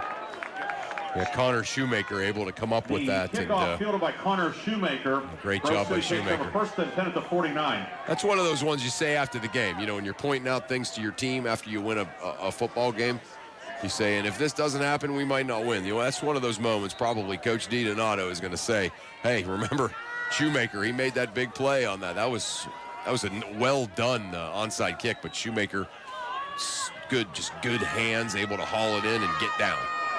First and 10 at the 49-yard line. Schools trying to get to the edge. Stiff arms the defender, and he's pulled down by that defender at the 48-yard line of the Mustangs. Brought down by Nelson. And Nash Nelson able to just get out there and not let Schools get out there. So just a 2-yard gain for Wesley Schools on the first down run. Second and 8 at the 49-yard line of the Mustangs. Same look the Wolverines have spent a good majority of this afternoon in. 2 lead blockers in front just behind the offensive line. That goes strong now to the left. Going to give the ball to Schools, pulled down from behind by Mike Bodner, number 1. And it's going to be third down and about 7 to go. Gain of 1. Looks like we got an injured player. Yeah. Timeout. Officials timeout for an injured player. Yeah. Number 33. It's Oliver Simeon, a senior defensive end. Couldn't quite tell was it cramp or what it was. Yeah, but he couldn't move. Like he was down and he absolutely could not move. So they will pull both teams to their respective sidelines with 10:56 to play here in the fourth quarter. Yeah, Simeon from Elmont, New York, Hyde Park Memorial High School, home of Franklin Delano Roosevelt. I feel like you've visited all these towns in Western New York in your lifetime. There's no doubt. Yeah, so many of them are familiar to me. Not just from visiting them, but of course treading up and down and across Route 90 from Buffalo to Albany so many times in my life. Third down and 7 at the 48-yard line. Wolverines need a first down to keep the clock driving, keep the ball out of the hands of the Mustang offense that is rolling here in this second half. East out of the pistol, 2 receivers right, 1 to the left. Play action. East stepping up, looking for Gustafson downfield. Ball knocked away and incomplete near the 20-yard line. Brings up fourth down and 7. East pass incomplete. Yeah, that time Wells just able to drape him. Intended for Gustafson, broken up by Wells. It is fourth down. Gustafson kind of asking for the interference penalty. You can see Wells walking by going like, really? You've gotten me so many times today. I cover you once and you want a interference call? For the first time today, Caleb Brake to punt 38.5 yards, number 2 in the conference. Good snap, good kick, drives this ball inside the 10, and then it just kicked into the end zone for the touchback. Looked like it was going to curl back at the last minute and then rolled into the end zone. I thought so too, yeah. I thought it was going to roll back. For a touchback.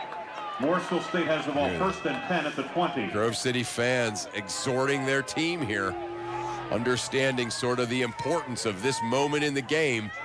Morrisville State offensively playing great here in this second half, has climbed back in this game, and Grove City for the first time all day having to punt. So Morrisville with a chance to cut this to a 1-score game. The defense needs to step up right now and make a play.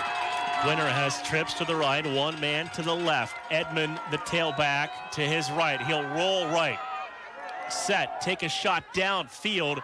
Pass caught to the 35-yard line. First down and out of bounds. That is Bradshaw on the reception. Pass complete to Bradshaw, 5'10", 185. So another one of those kind of small receivers that just gets out there and you lose them. 36. First down, Morrisville State. First and 10 at the 36. First and 10 out to the 36-yard line. Now trips left, 1 receiver right. Winner, 5-step drop, stands in the pocket, rolling out, trying to keep the eyes downfield. He'll run across the 40, 45, 50, stumbles 45, and to the Wolverine 43-yard line before Ethan Conto pulls him down from behind. So frustrating because, you know, the guys doing their job, covering all the receivers down the field. So Gwinner decides to run, and there just wasn't anybody within 30 yards of him. Grove City, 41-yard line. Now, Morrisville State back in business. First and 10 on the Grove City 41. Trips right, 1 man left. Gwinner out of the pistol. Edmond, the tailback, to his left. Gonna give it to Edmond, and he is stood up at the line, dropped for a 1-yard loss in the backfield. Colton and Young having a big afternoon in there on the stop, the Bloomsville, PA native. Yeah. Edmond on the run, brought down by Chris Wolf. Yeah, Wolf, that was a great job right there. Wolf and Kilgore finally sort of able to not let Nick Edmond get ahead of steam going. Twins right and left, second down and 11. 9-11 to play, fourth quarter. 49-34 Wolverines. Winner to throw. Middle ball off the hands of the receiver and incomplete at the 31-yard line. Looking for number 2, Ryan Zoppi, incomplete. 3rd and 11. Yeah, here we go. 42. You know, you sound like a stereotypical color analyst when you say critical third down play here, but it seems like this one really, really is. This is a big play. You can hear the Grove City fans exhorting their defense here to make a stop. 3rd down and 11. 9:06 to play. Twins right and left. Winner stands in the pocket. Over the middle. Incomplete. Looking for a haul. Patrick Marc in coverage. And it's 4th down. Great job by Marc. I don't think he was going to catch it anyway, but Marc right there. I was going to say maybe 4-down territory here. It's going to be interesting to see what Morrisville does. I think just the fact that, you know, here it is, a bowl game, the last game of the year. You're down 2+ scores. I say they're going for it. They are. They'll have trips right. One man to the left. That's Jermaine Cooper. Winner out of the pistol. Edmond the tailback. 3 steps. Looks, fires, man makes the catch and gets out of bounds inside the 25-yard line. That's Cooper with another big catch. Yeah, that's where I'm going too. I was just going to say, if I'm the Morrisville State quarterback, I'm dropping back and I'm looking for number 9, and that's exactly what Gwinner did. That kid's a heck of a player. That's Jermaine Cooper for Morrisville State. He'll pick up 18 and a 1st down.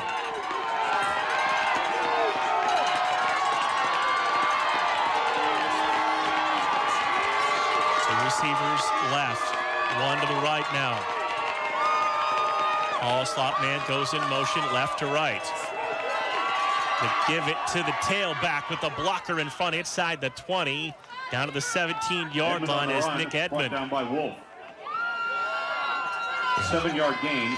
So 7-yard gain, so that brings up 2nd and short now, 2nd and 3. Ball on the Grove City 17. Grove City up 49-34 with 8:10 to go on a moving clock. 3rd down and 3. Winner gives it to Edmond. Now he'll pull it back, breaks the tackle, and has the 1st down inside the 15 and down to the 13-yard line. Thought they had him, Marc. I thought they were going to hold him up and stop him from getting it, but he was able to break a tackle and then drag another tackler. Morrisville State now with another 1st down, 1st and 10 to go. 13-yard line. 1st down, Grove City 13. Trips to the right side. Winner out of the pistol. Edmond the tailback to his left. He's looking. Fires downfield. Man open. That's a touchdown for Jermaine Cooper. And the lead now down to 9 at 49-40 with 7.5 to play. Yeah, that was actually the tight end, Marc. Patrick Boga. Looks a little bit like him. He's 6'2", 240, though. He's a big boy, a tight end. He was able to kind of slip out after setting a shield block. Stewart on for the extra point. They'll run a man on late. Play clock down to 15. Stewart's missed his first 2 attempts. Snap, rush, and this one has the height and is good. Stewart's kick is 7:28 to play, 4th quarter. Grove City 49, Morrisville State 41 on 91.1 WSAJ. Listen, as a hiring manager, I've got to tell you, the best job candidate isn't always the typical candidate. Sometimes they're a grad of life. Meet the grads of life. Young adults of unique determination and experience. An ideal fit for your company in an entry-level position, internship, or mentorship. They might not have every qualification you typically look for, but they're exactly who your company needs. Sometimes the best candidates aren't the ones you're used to. Go to gradsoflife.org to learn how to find, cultivate, and train this great pool of untapped talent. Brought to you by the Ad Council and gradsoflife.org. Well, it's turned into a shootout here this afternoon, and Grove City holds the 8-point lead at 49-41 with 7.5 minutes to go, and they need to string together a couple of first downs. Yeah, no doubt about that. And again, this Morrisville State offense has been nearly unstoppable here in this second half. Grove City still with an 8-point lead, 7.5 minutes to go in the ball game. Grove City about to get the football back. Watch the onside here. Wolverines had the hands team out, but it is a short kick to the 14. Across the 20. Hesitates, and down to about the 23-yard line is Jacob Ross. Wolverines will have the ball, 7:23 to play, and an 8-point lead. Takes over first and 10 at the 23. Down to 7:23 to go now in the game. And again, Grove City has put together so many long drives here today. They've picked up over 30 first downs, so it's got to do it here a couple more times. Could use 33 or 34 first downs to seal it up. Yes. 2 receivers left, 1 to the right side. Sheila goes in motion. School's going to get the handoff, and he'll dive across the 25 to the 26-yard line. Pick up about 3 on first down. On the run, brought down by Bodner. Yeah, you can see that. There's definitely been a little bit of a tempo change here for this Morrisville State defense. They've gone from 3-4 to 4-3 a little bit, changing things up, and it's worked for them. Gain of 3, second down and 7. Play clock approaching 15. Game clock under 7 minutes to play.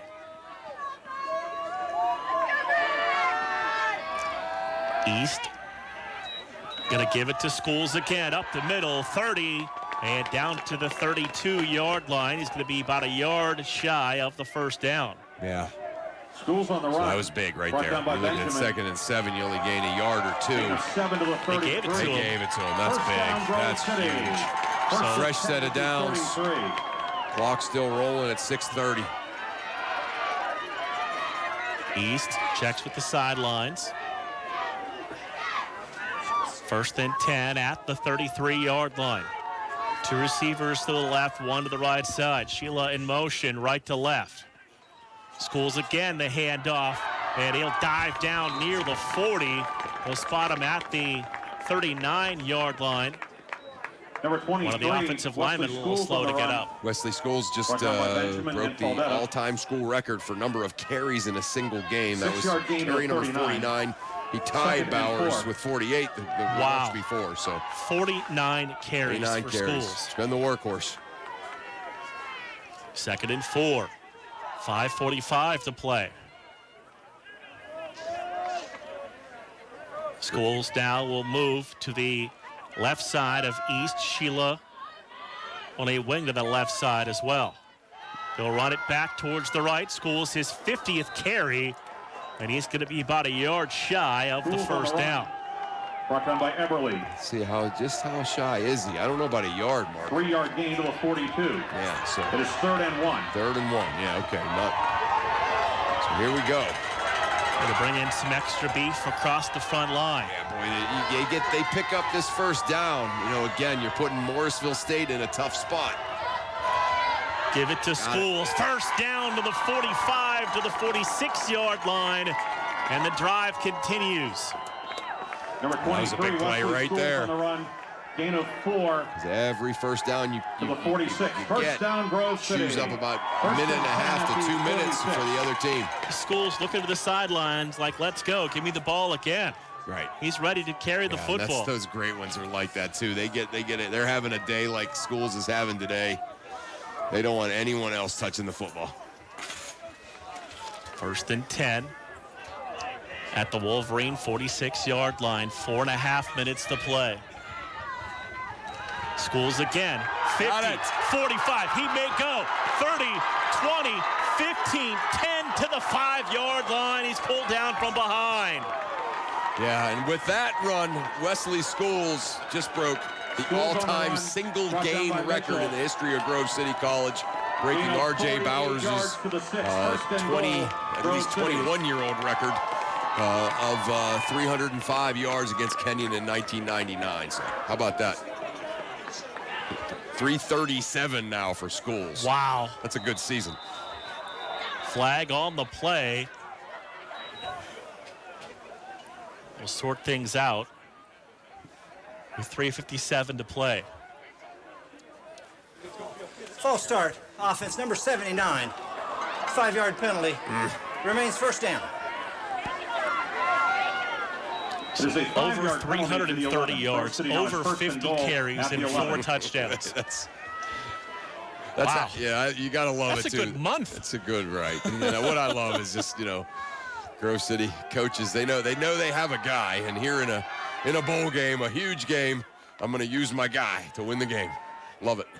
Sheila in motion. Schools again on the handoff. Down to the 6-yard line. Second and goal from the 6. Schools on the run, brought down by Robinson.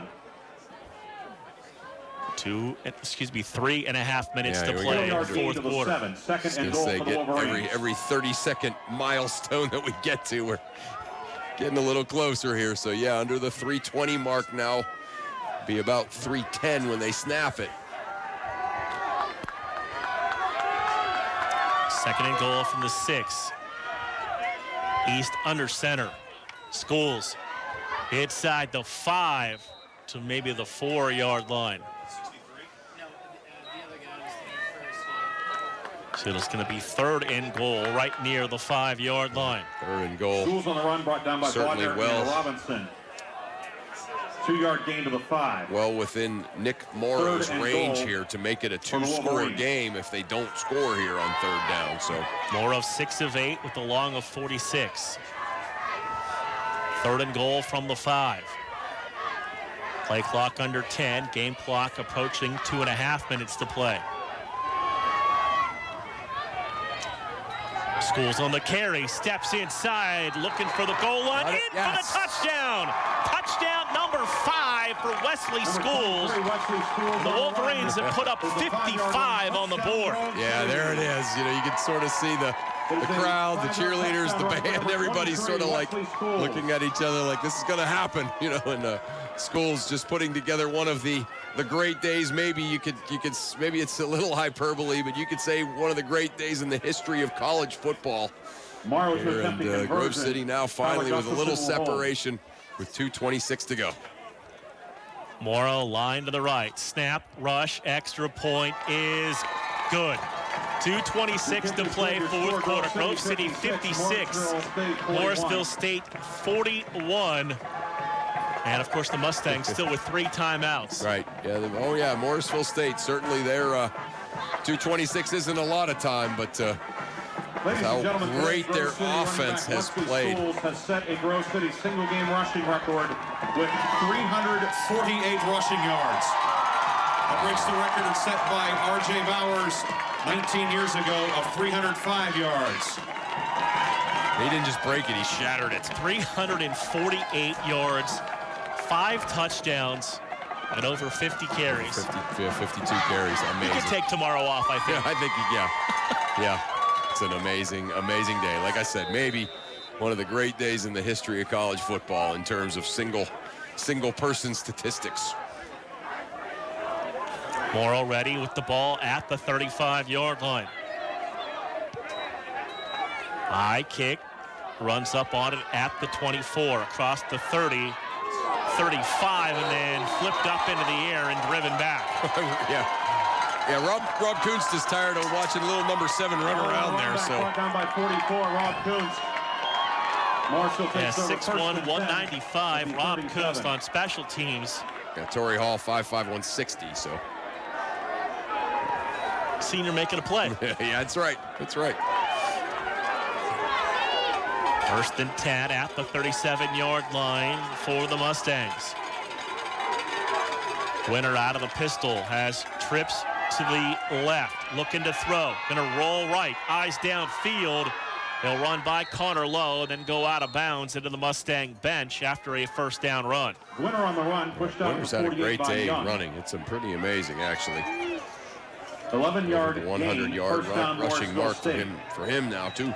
He came into the game number 2 on the team in rushing, number 2 on the team in rushing touchdowns. Yeah, but he's almost matched his season total so far today, rushing the football. Winner, 5-step drop, stands in, fires middle, pass deflected and almost intercepted. Jackson and Conto there on Hall. to knock that ball loose. Yeah, Daniel Jackson putting an absolute lick on Torrey Hall. It is 2nd and 10 at the 48. You could see it coming, too. Hall never saw him coming. Hall knew he was being guarded or defended, covered by Patrick Marc. He never, ever saw Daniel Jackson coming. 2nd and 10 at the Morrisville State 48-yard line.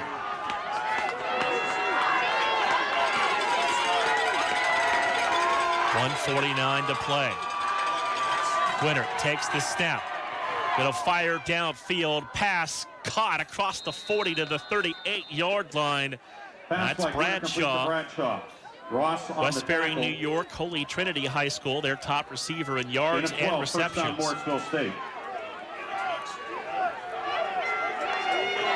Winner again to throw, right back to the line. Time, fires, and that ball almost intercepted and knocked away. Winner's pass incomplete. Jennifer Hall broken up by Grabick. Yeah, Nick Grabick coming up and getting his mitts on that one. He almost intercepted it. Freshman linebacker. Yeah, certainly getting a little playing time because of Sam Henson being out. So doing a great job there making the play. 2nd and 10, 1:28 to play. Twins right and left.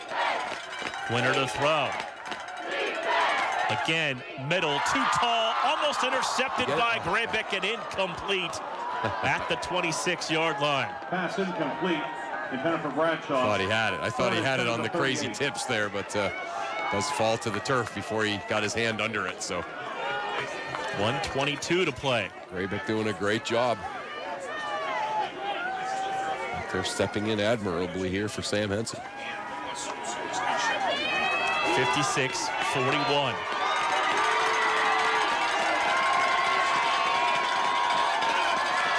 Third down and 10. Winner to throw, and that ball's going to be caught first down inside the 25 to the 23-yard line. That's Zophie on the reception.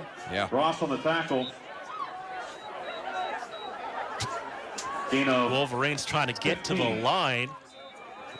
Had to go through the offensive line of the Mustangs, and Winner just spikes it with 109, 2nd and 10. Winner spikes the ball. It is incomplete. 2nd and 10 at the 28. Spiking it from the shotgun there.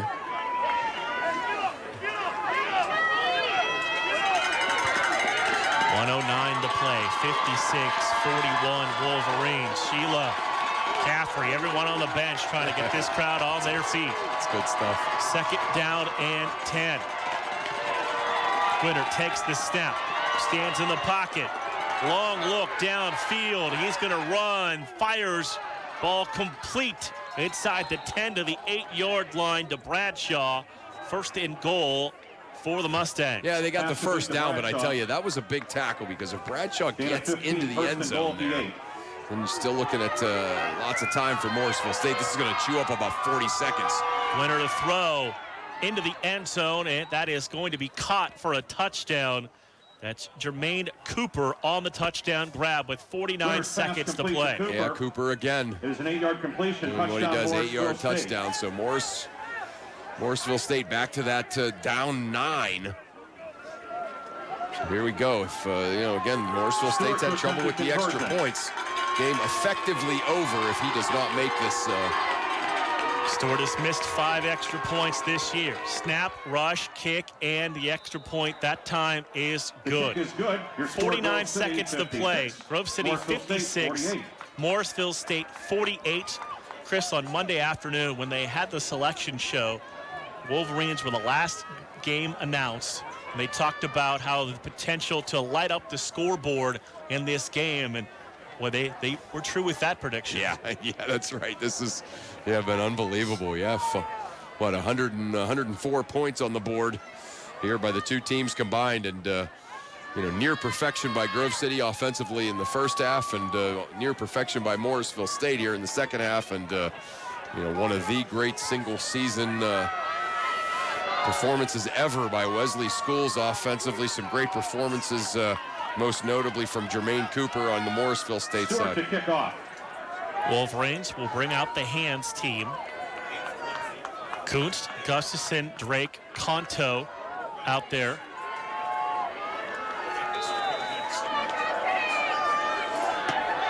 Stewart has it teed up, angled right. Kick in the air. Drake reaches up, grabs the football, and the Wolverines are going to have the ball with 48 seconds to go in the fourth quarter. Great job by Cameron Drake. Great job. He knew he was just going to get snowed under by everybody. Lots of courage going up there and grabbing it, grabs it, gets snowed under, but effectively seals the deal here for the Grove City Wolverines with that play. Morrisville State has 3 timeouts remaining.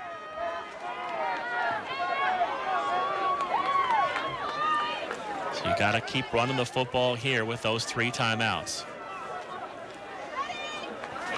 Gustafson to the left side. East gives the ball to Schools. Schools thrown down near the 45-yard line, and the Mustangs are going to stop the clock. Morrisville State, their first charge timeout. Picking up 3 yards there on that first down, second and 7. Second down and 7.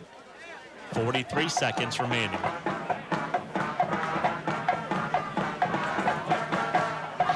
It's been an amazing 2018 for the Wolverines, and by far just an unbelievably fun year to be a part of observing. It sure has. And, you think about all the different things that, all the corners that have been turned, certainly starting last year and then this year, and a corner about to be turned here that has never been turned by this Grove City College football program, and that is a postseason win, a bowl win.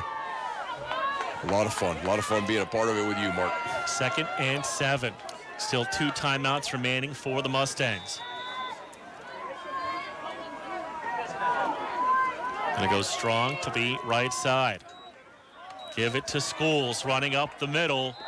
Schools just shy of the 40-yard line. And now the Mustangs will take timeout. Morrisville State, their second charge to the half.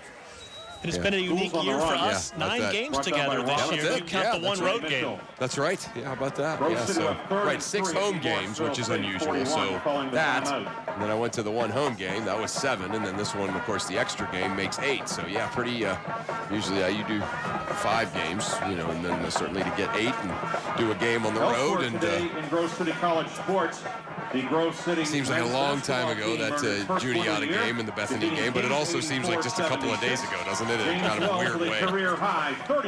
School year is certainly flying by. It makes you excited for what the future can hold for this program and Coach Donato. No question. I mean, it's just a situation where, you just get the feeling like, perhaps kind of some of the magical things that happen this year, they're not going to happen every year, but certainly this program is only going to continue to get better, get more solid, continue to get great players, and continue to be really well coached. 3rd and 3, 39 seconds to play. East going to give the ball to Schools, has the first down, and the clock will continue to run after they reset the chains. There it is. He wasn't even to the first down marker yet. Coach Donato with the fist in the air. That seals the deal. First down, Grove City. Grove City College now is going to get to go into the best formation of all, the victory formation. When they needed it, the big offensive line up front to help lead the way. Schools is probably saying, wait a minute, does that mean I don't get to carry the ball anymore? Down to 12 seconds to play. You're not even going to have to snap this again, as this game is going to go into the history books. For the first time in school history, the Grove City College Wolverines have won a postseason football game as they defeat Morrisville State 56-48. We'll take a break, come back, and begin the postgame show on 91.1 WSAJ. Adopt US Kids presents Multiple Choice Parenting. Your daughter just had her first breakup. Do you A, put yourself in her shoes? How could he do this to you? And for Sheila, she has split ends. B, console her. Oh, sweetie, this is going to happen a lot. 4, maybe 5 more times before you get married. C, take charge. Got to get this all straightened out. Give a little talking to, man to man, mano a mano. Hey, Steve. It's now a good time? No? Okay, no problem. Bye. Or D, help her find a new boyfriend. I know a great place to meet boys. The internet. Nice, single boys. Never mind. How about some ice cream? As a parent, there are no perfect answers. But you don't have to be perfect to be a perfect parent. Thousands of teens in foster care will love you just the same. For more information on how you can adopt, visit adoptuskids.org. A public service announcement from the U.S. Department of Health and Human Services, Adopt U.S. Kids, and the Ad Council. In the small town of Elmira, New York, a boy was born into an all-American family. The odds of him opening his own clothing store at the age of 18? 1 in 138,000. Excited to be a part of pop culture, he packed for the big city. The odds of finding someone to invest in his vision? 1 in 4.5 million. The odds of him achieving his dream in the fashion industry? 1 in 23 million. The odds of having a child diagnosed with autism? 1 in 68. I am Tommy Hilfiger, and my family is affected by autism. I encourage you to learn more at autismspeaks.org/signs. Early diagnosis can make a lifetime of difference. Brought to you by Autism Speaks and the Ad Council. This is you over 30 years ago. Are we there yet? Are we there yet? And this is your mom when you drive her back from therapy. Are we there yet? Are we there yet? Are we there yet? Roles change without us noticing, and in your new role, we help you help. AARP gives you the information to help care for your mom so that you can have patience with her, just like she did with you. Visit aarp.org/caregiving or call 1-877-333-5885 to get practical health and wellness tips to provide even better care for your loved one. Are we there yet? Remember, visit aarp.org/caregiving. AARP, we help you help. A public service announcement brought to you by AARP and the Ad Council.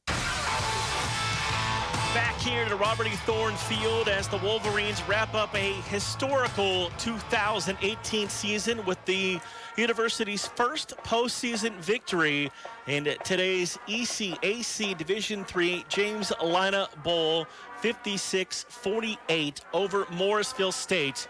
And Coach DiDonato leads the band today. How about that, yeah. Yeah, they were trying to figure out who did it, and the players all started chanting, "Coach, Coach, Coach." And so he didn't even hesitate. He just ran right up to the podium, and yeah, so he knows what he's doing up there too. There's sometimes we see some awkwardness and clumsiness, but no, he looks like a experienced band director. Snow Angels for the team now on the sidelines as they celebrate. We look at the final numbers. Josh East, 11 of 15, 190 yards, 2 touchdowns. 7 to Cody Gustafson for 142 yards, 4 to Cameron Drake for 48 yards and 2 scores. Efficiency. That's what you say about the passing game today. Obviously, the passing game was secondary to the running game today, but a very efficient day for East, Gustafson, Drake, and company. And a historical afternoon for junior running back Wesley Schools.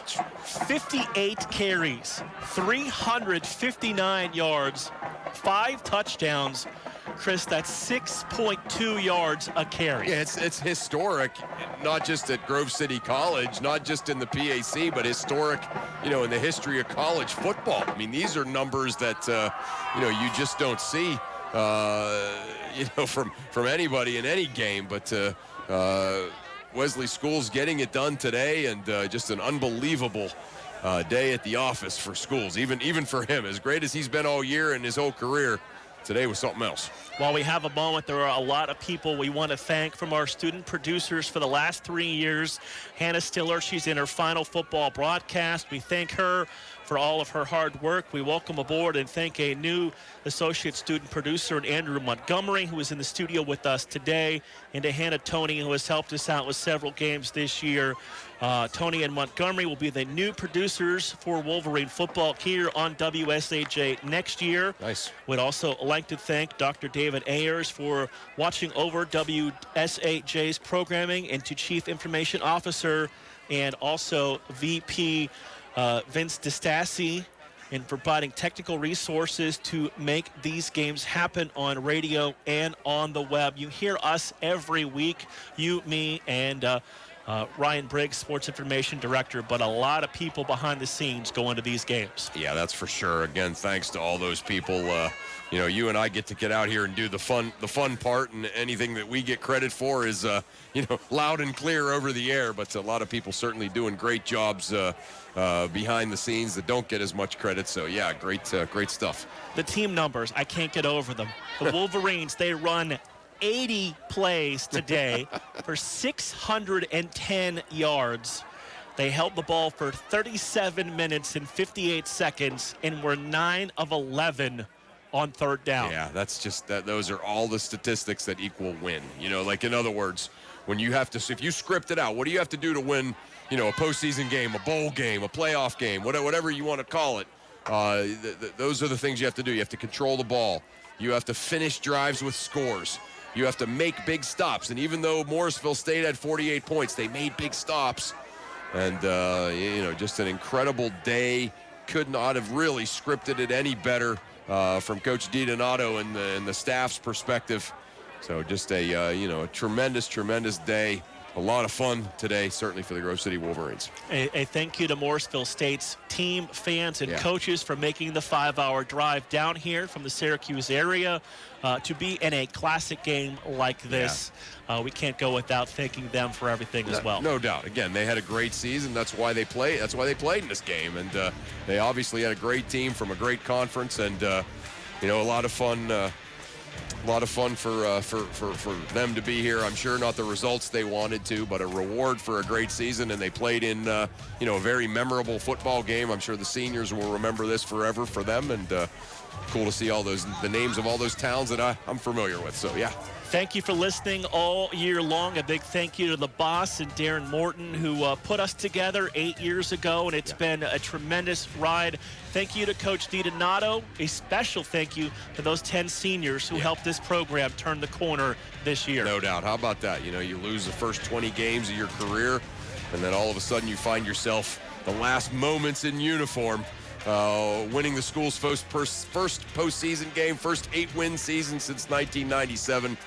Just a great way for them to go out. And yes, Mark, thank you to all those people, and thank you to you, my friend.